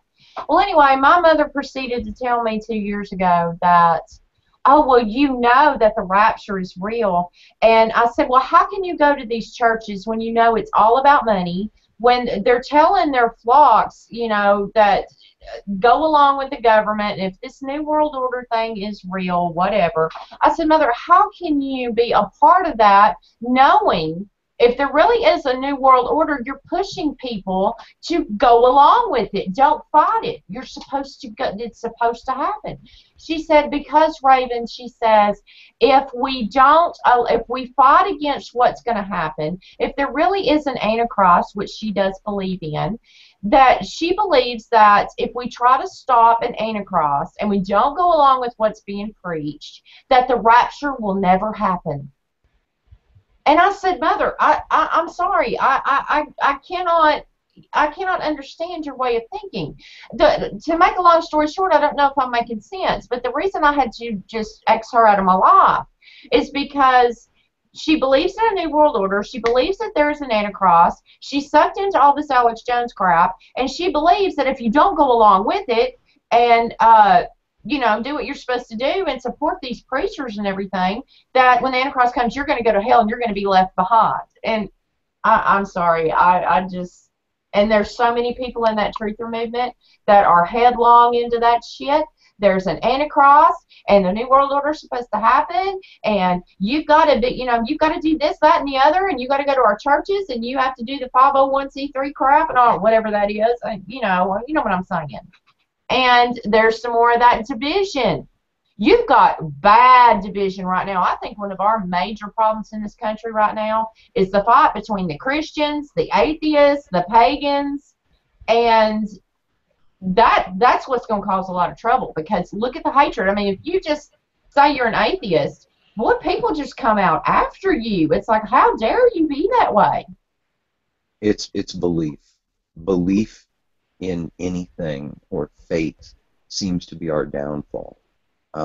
Rather than reviewing the evidence and basing the decisions that we make upon the evidence that is laid in front of us, there are several folks that just operate under faith or belief. And if someone believes something to be true and someone else believes something else to be, then they're never ever going to see eye to eye.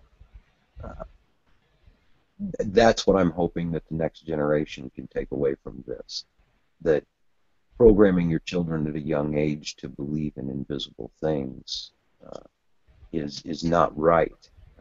At a time when a child's brain is forming, you know, those first 5 years, you learn about half of everything you're going to ever learn in your life. To convince them that there are invisible things like the Santa Claus, like the Tooth Fairy, like the Easter Bunny, I think it's wrong to do that. It creates neural pathways that make you susceptible to believing in things that have no evidence of their existence. Well, even the whole concept of being a liberal has been hijacked. I've always considered myself a true liberal. The true meaning of being a liberal is, as long as you don't bother anybody else, as long as you don't, you know, use your beliefs or whatever to control someone else, do what you want to do. As long as you don't hurt anybody, you know, smoke your weed, live in a commune, whatever you want to do. But that's not what liberal means now. If you consider yourself to be a liberal, but you don't like Obama's politics, then, oh, we're just going to kick you out of our club, we're going to try to make you lose your job, we're going to turn the whole community against you, you go with us or we're going to make you pay for it. And that is not liberalism.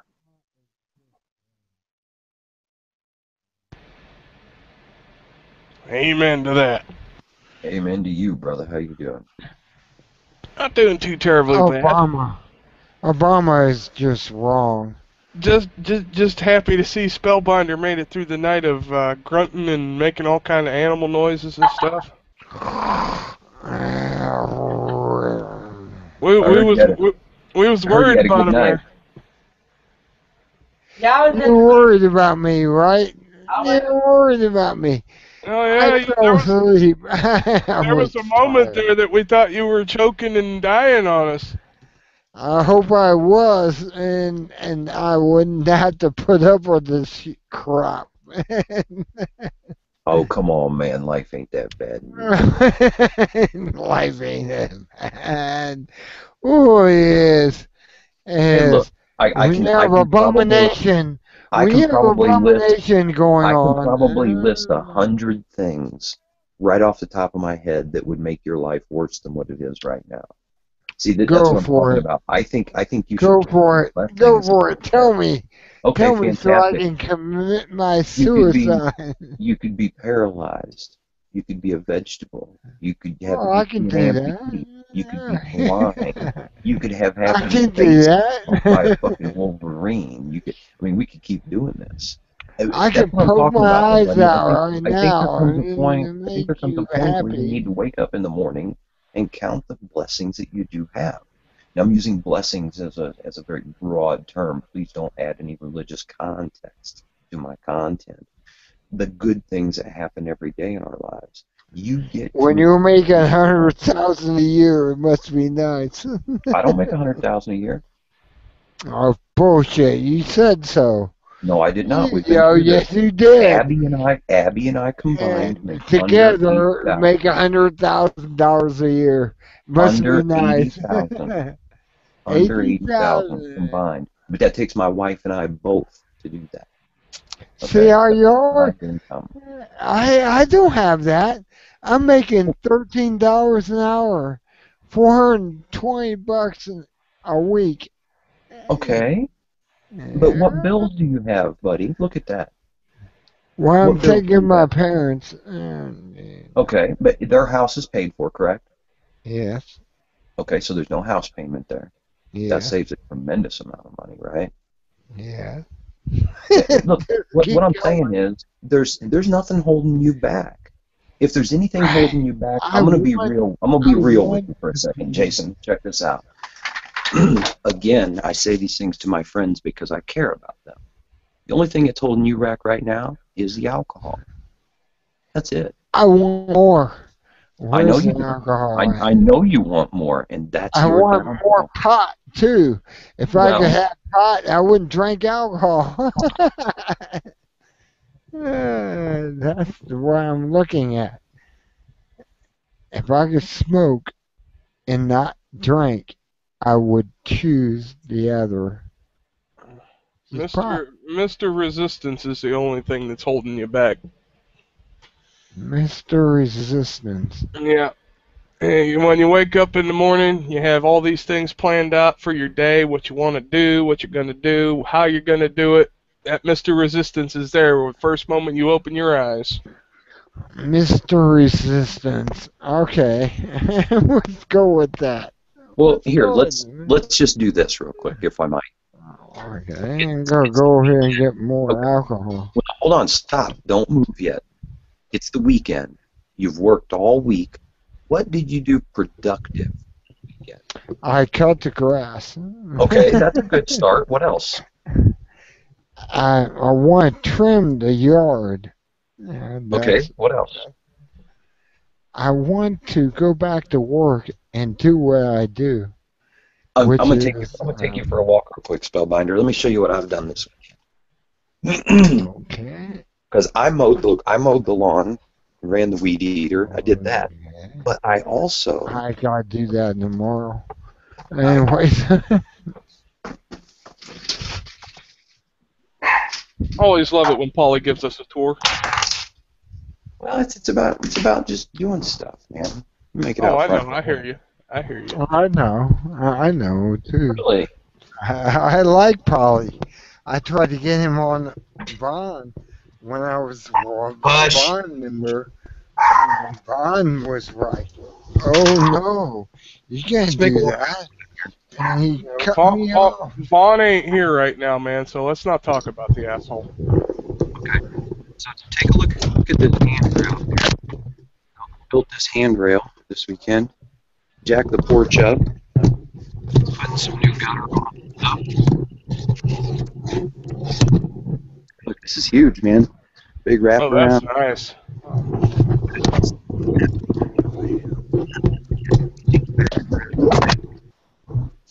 Been a good weekend. That's nice. God, I'm falling backwards. What the? Let's see here. Too much alcohol. Uh-huh. I'd say.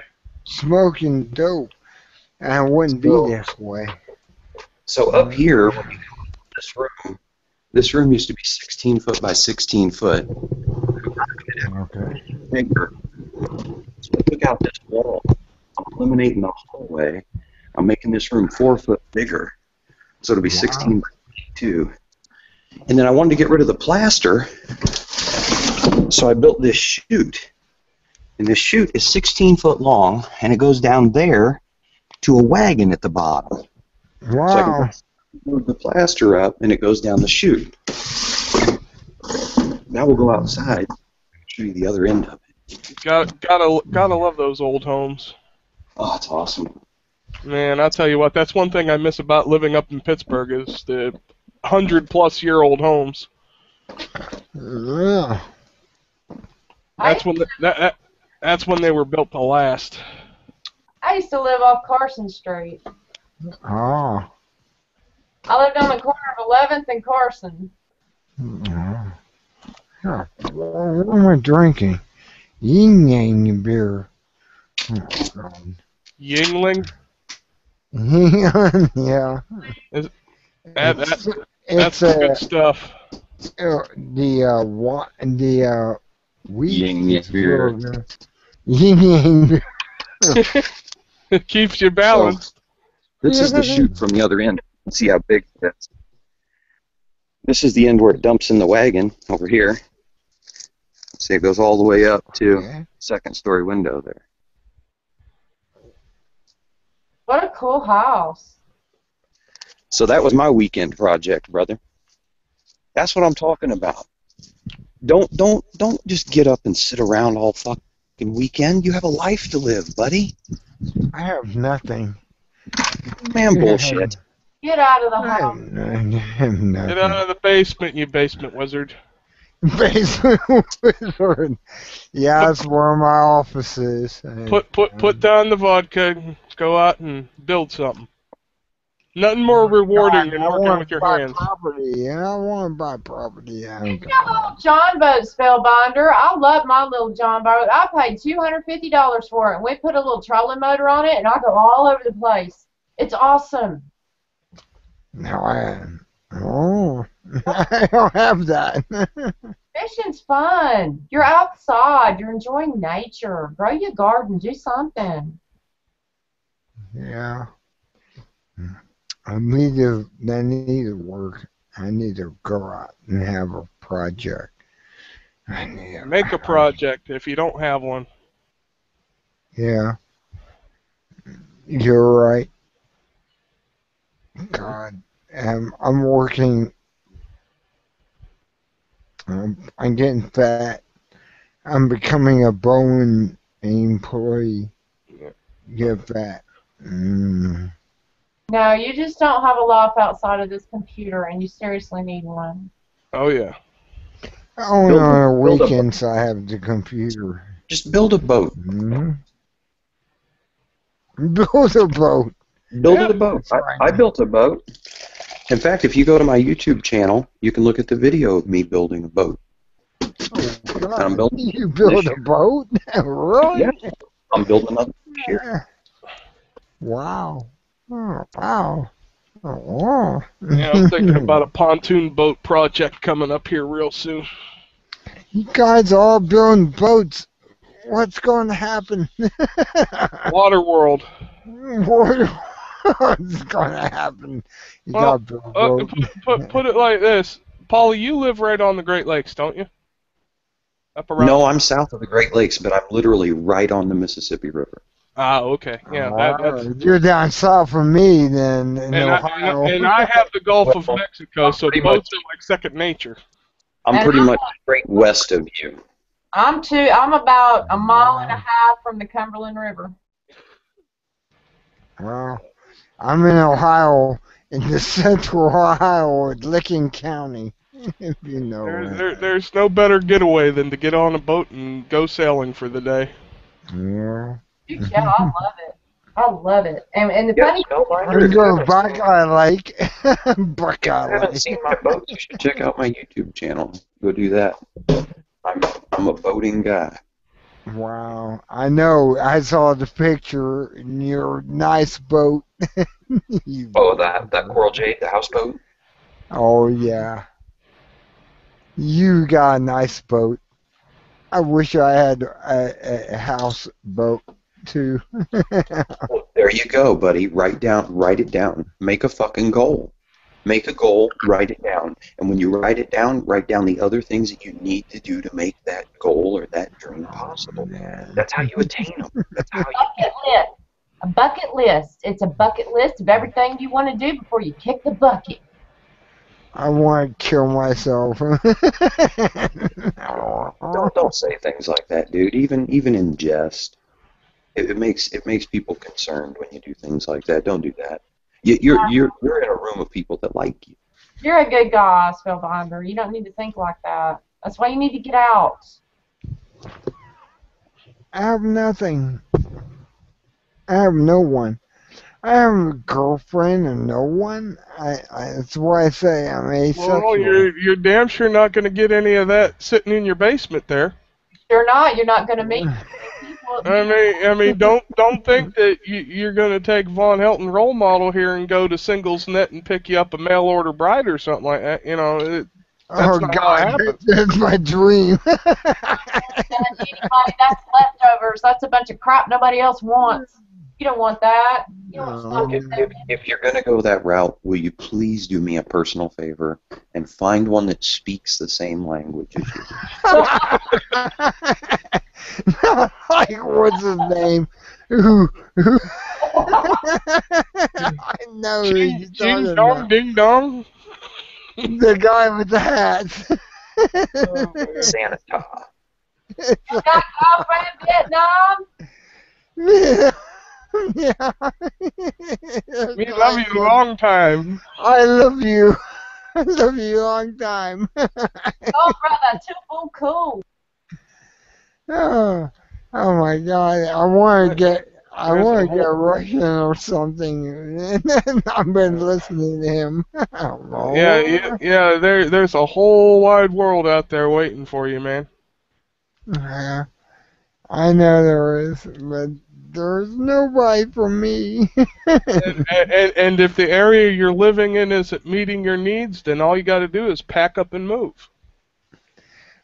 I hate that. But there's nothing stopping you, buddy. There's nothing stopping you. This is your world. You get to be the creator. Yes, exactly. And when you say you can't, that's Mr. Resistance talking. Ah, guy, and where's he at? Look, go look in the mirror. Go look in the mirror, dude. Oh my God! I don't want to look in the mirror. Hey, look, here's what I'm saying. There's no one in this room that is like a super success story. We're not. We're normal, everyday, blue-collar people just like you. But we've found a way to at least reach our realistic dreams. I did, in some way. I'm working at Bowen. And that's awesome. I'm so proud of you, dude. That's awesome. I'm working at Bowen and working and breaking piggies down. But you know, you really got to cut back on the drinking, man. I'd feel a lot safe as a nation if you were, you know, not working on Minuteman missile systems and drinking all weekend long. That's scary. Oh, I just break them down. It's almost mental. That's what it is. That's exactly what it is, and you hit the nail on the head. That drinking fucks with your head, buddy. It really does. And I know I'm sounding like a Nick Nancy right now, but I don't mean to. Well, don't get me wrong, man. I would love to fucking chief out all day, too. But, unfortunately, we have to prioritize our lives. There's been many times in my life where I've had to put the pipe down and go to work. Oh, yeah. And you just have to do the things that are necessary to be able to enjoy the time afterward. That's all. It's give and take. It's a trade. Mm-hmm. I'm working on pigs.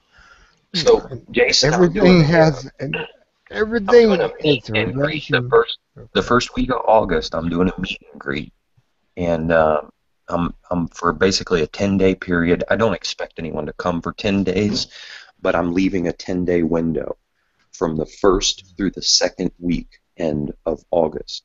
And I would love it if you could make it here and hang out with us on the water for a while, too. Oh, I wish I could. I like there.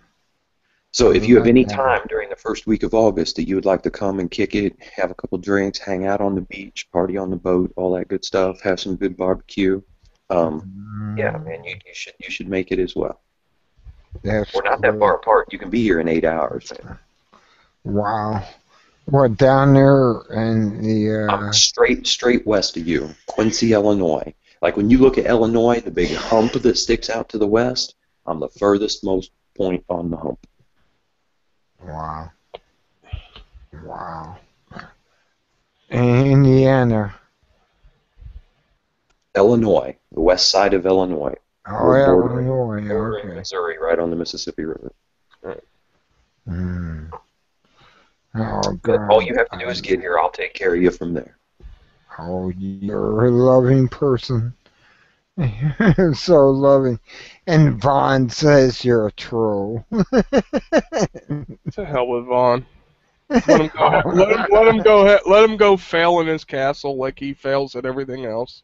Yeah, we don't care what Paul thinks. He's an idiot. You're a loving person. I mean, your trolls are good. Oh, let the frickin' pedophile rot. That's right. You know why he calls us trolls and haters? It's not because we're really trolls or not really haters. It's because we stand up to him, and he doesn't like that because he's a big baby. He's Yeah, shit his own shit. Come on. yeah. The shit That's pirate. exactly. I was a troll fan for a trial with Vaughn, and now I'm like,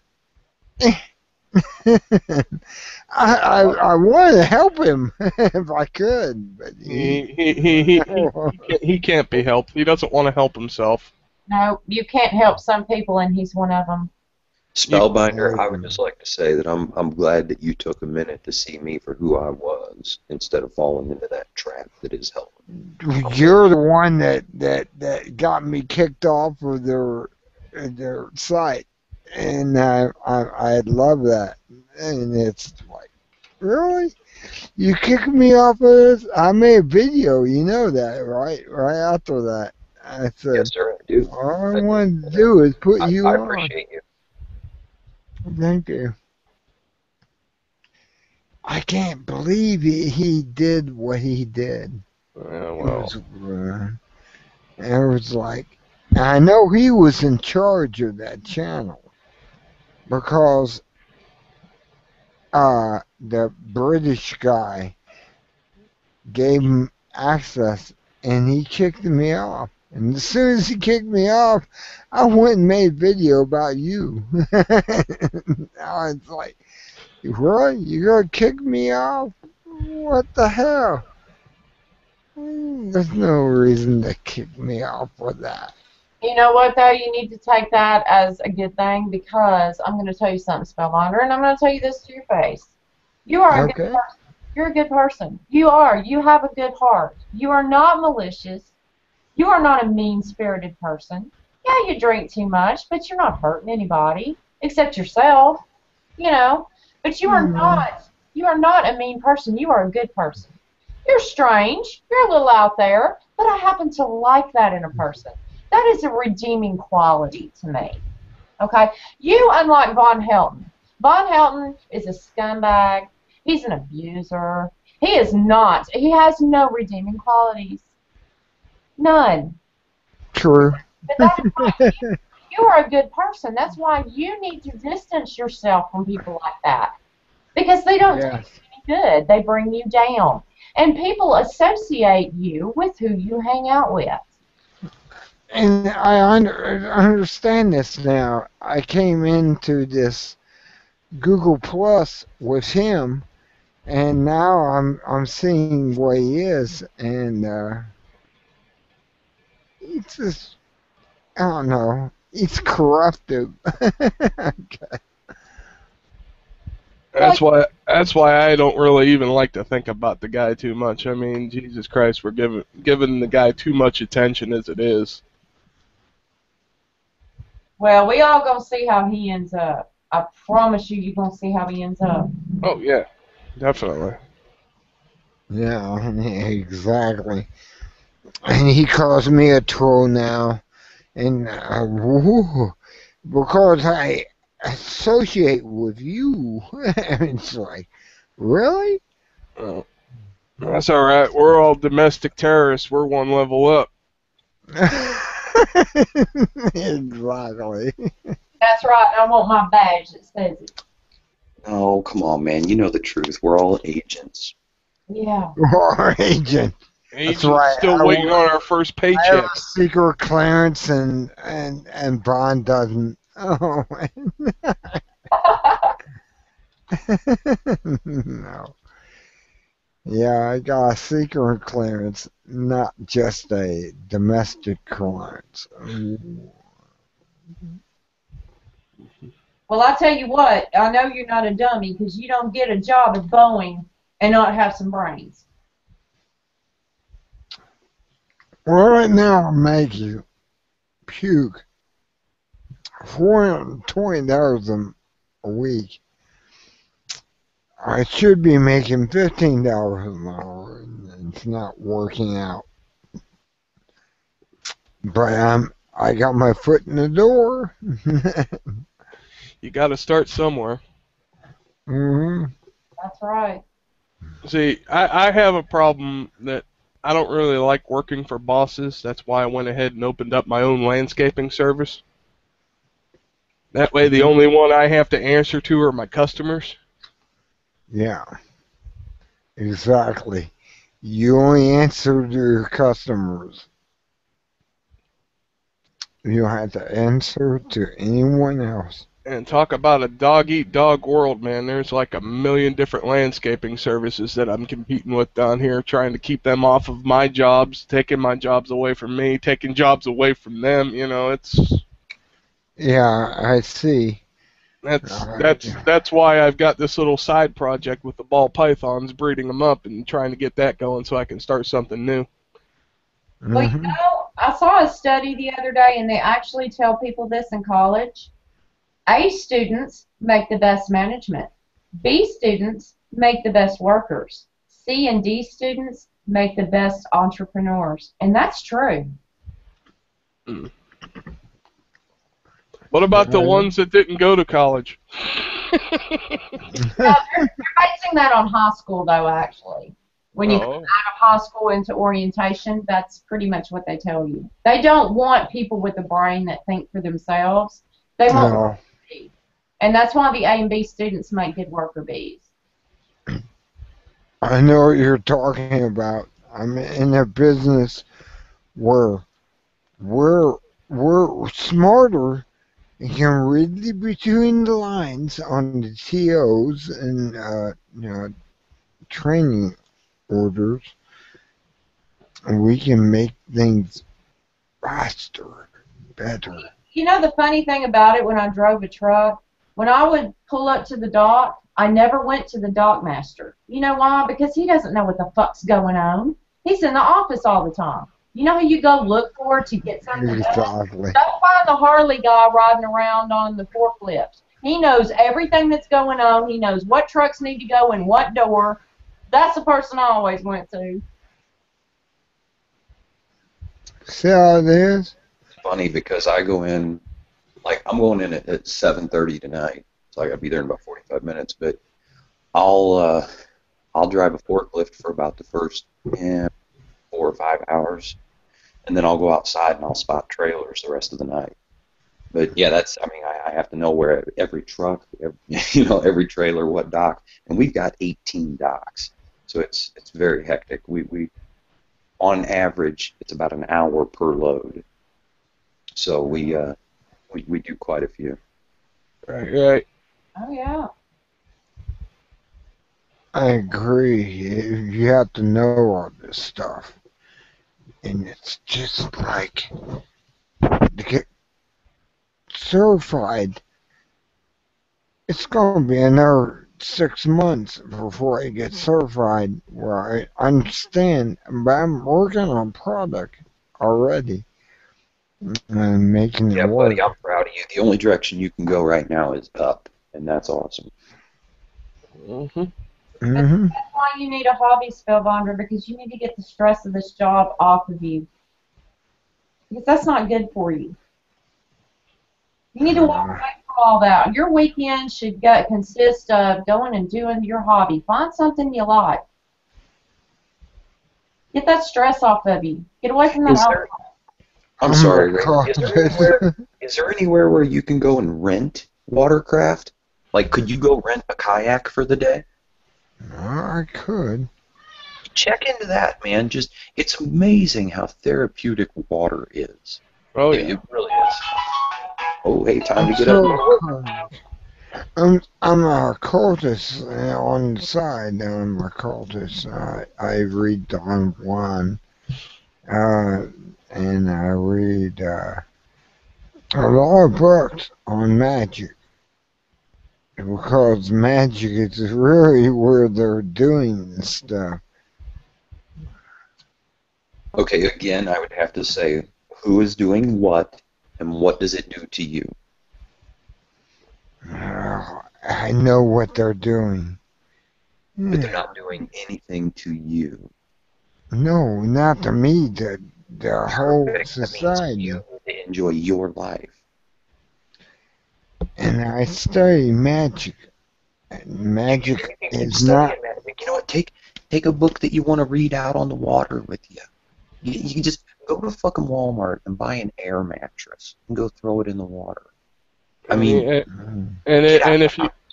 And if you can't rent a boat or have a boat, sit on the banks, man. Just the sound of the water is therapeutic. Yes, it is. Dude, yeah, that's what I call church. My church isn't in no building. My church is outside. I go and I sit under a tree or I float around in my boat. That's church. Close to nature. Yes. And it's always good to take a couple fishing poles with you, too. Yeah, exactly. Oh, yeah. Gotta have fish. Okay. Yeah, where I go out, I have the Gulf of Mexico on one side, and I've got Sarasota Bay on the other. Hell yeah. See, I miss that old dirty South Florida too. I was dirty South. Oh yeah. You know where? Well, I'm sure you know where LaBelle is or Belglade. Oh yeah. I was in Clewiston, right at the southern tip of the lake, the home of Roland Martin, actually. Ah, oh yeah, right there on Okeechobee, right? Yeah, he lived 4 houses from me. I went out fishing with Roland Martin a few times. Fields and fields of sugar cane down there. Yeah, in fact, I worked for U.S. Sugar. Yeah. Right. Sure did. They own Clewiston, man. I mean, for sure. They actually, I mean, a lot of money there. They own, at the time, in the late 80s, they were the major shareholder of General Motors. They owned Mott's Applesauce. I mean, just like huge company. Right. Yeah, there's a big thing going on right now about Okeechobee drying up. Too many people tapped into that underground aquifer that they're tapped into for all that, and it's actually draining the lake too. People don't realize that that's a man-made lake to begin with. I didn't know that. Hell. Oh yeah, that was all swampland, and the Corps of Engineers came in and built a giant dike, and then kept the water contained there, and then they built the second dike around it, so then you get the rim canal. But that's all. Yeah, Lake Okeechobee is a man-made lake. Y'all see about that thing called that come up in Louisiana? What was that? Did you hear about that big sinkhole that come up in that swamp in Louisiana? Yeah. Boy, that's bad. Now that's scary because they think that it's that underground basin has broke, and that lets into the Gulf of Mexico. It doesn't seem as though it's grown much over the past 6 months, though. Yeah. Sinkholes. That's a whole nother kind of animal that we have to deal with down here. I heard sinkholes. Yeah, we had one I think it was about a month and a half ago. Guy sitting in his living room and his whole house fell into a sinkhole. Oh, that was horrible. Y'all heard about that one that opened up under the Corvette Museum in Kentucky? Yeah. Oh yeah, that was crazy. It was fucked up, man. You're sitting there just enjoying yourself. All of a sudden, you're falling into a big ass hole with the rest of your house. Fortunately, the one at the Corvette Museum happened in the middle of the night, but they did have cameras on. It's wild, man. The thing just fell in. Yep.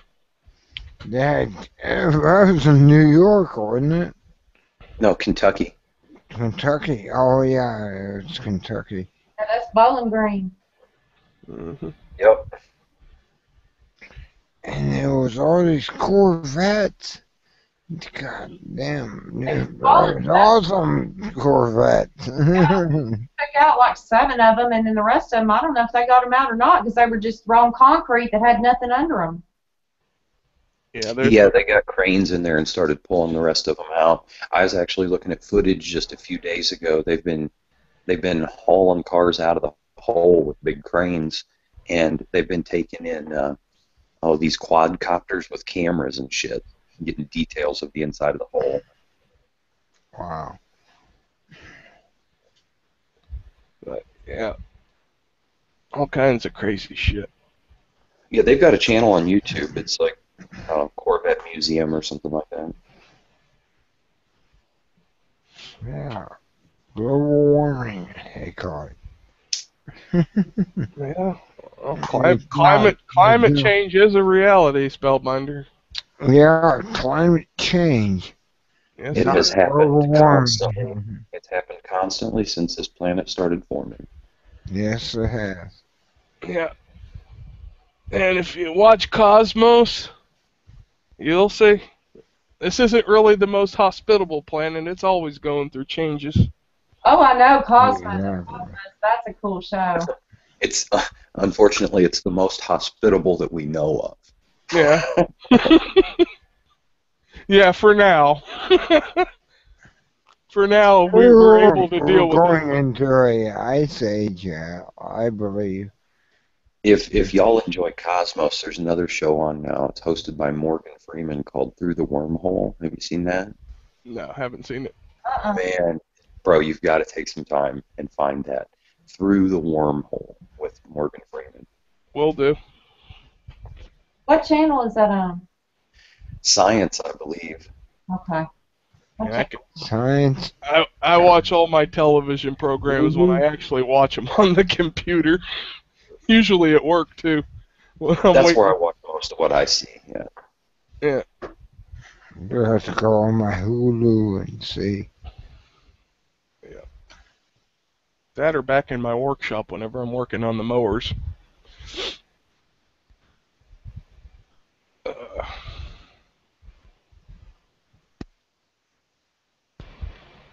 Speaking of mowers, keep your eyes open for me. I imagine you'll know what I'm talking about. I've got one of the old school cast aluminum deck Lawn Boy 2 cycles. Okay. And it's probably 25 years old anyway. But I'm looking for a big wheel conversion for it. Okay. So if you see anything out there, let me know. All right. Okay. I'm always on Craigslist for stuff like that, and I'll keep an eye out. That fucking mower, I imagine I'll have it till the day I die. I mean, being cast aluminum, it's never going to rust out. And the thing's still, 25 years later, one pull. I fire it every time on the first pull.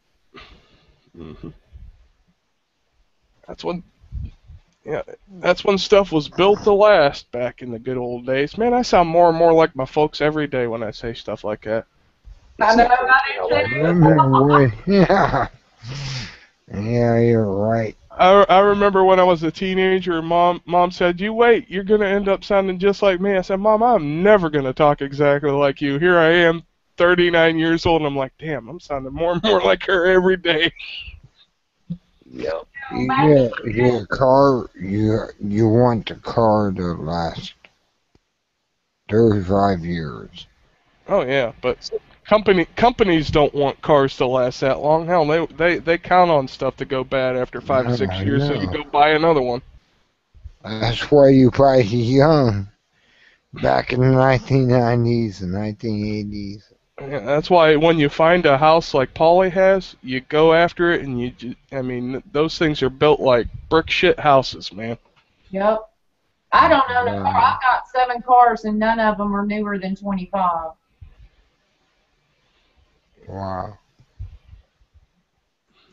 I'm actually looking for a truck right now. I'm looking for a 1969 Peterbilt, and I want to cut the body off of it and rat it out, chop and section it, and put it on a Dodge Cummins dually full-size chassis. Look right there. Rock rod. Yeah, but I want to do it with a Peterbilt. Oh yeah, that'd be cool.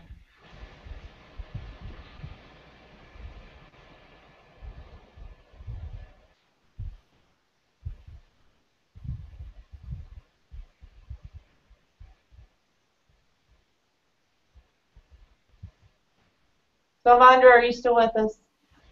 Yeah. Okay, just checking. He usually starts making weird animal noises and stuff like that right before he goes under. Guttural sounds and gargling and That doesn't mean go ahead and do it, Spellbinder. I'm here. Oh God, I'm sorry about last night. Well, we tried to stick with you as long as we could, but when we finally figured out you were down for the count, we had to go. Yeah, I had 9 hours on. 9 hours. Oh, no doubt, man. I went to bed. I woke up this morning at 5:30, and you were still on sleeping. At least whenever you go and pass out like that, turn on the camera so we can have a good laugh. I mean, Roll all over the desk, your hair all fucked up on one side of your head. Yeah, the business goes to the back and the party's up front then. That's it. Business in the front, party in the back. Not after you've passed out. That's why I passed. Oh God, I didn't know I passed out that soon. No, it's like clockwork. Whenever we come into your hangouts on Saturday night, it's guaranteed you're going to pass out. I'm near there now. I guess I should just leave it open and. Anyway.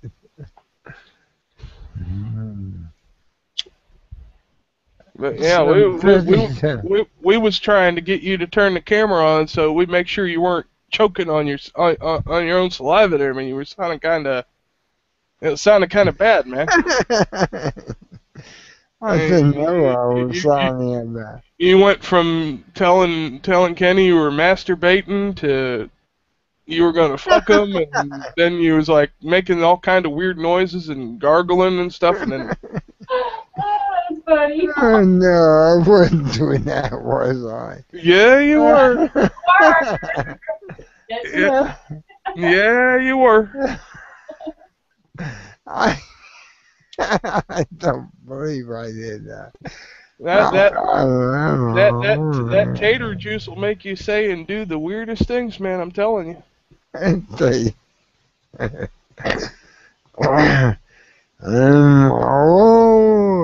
you gotta do me a favor, Spellbinder. Next time you get vodka, get Absolute. That Russian shit's gonna rot your brain out. Well, I got Smirnoff Vanilla right now. Yeah, Smirnoff. Yeah, that ain't worth a shit. Yeah, vanilla. It tastes like vanilla. I sure got the whipped cream, I guess. I don't know what it is about Swedish vodka that I like better than Russian vodka, but there you go. Let me take a swig more. No, you've had enough. Put it back. Put it back. Don't make me get my NWO buddies up there after you. Put it down. You've had enough. God. I might as well call the end to this broadcast, maybe. I don't know.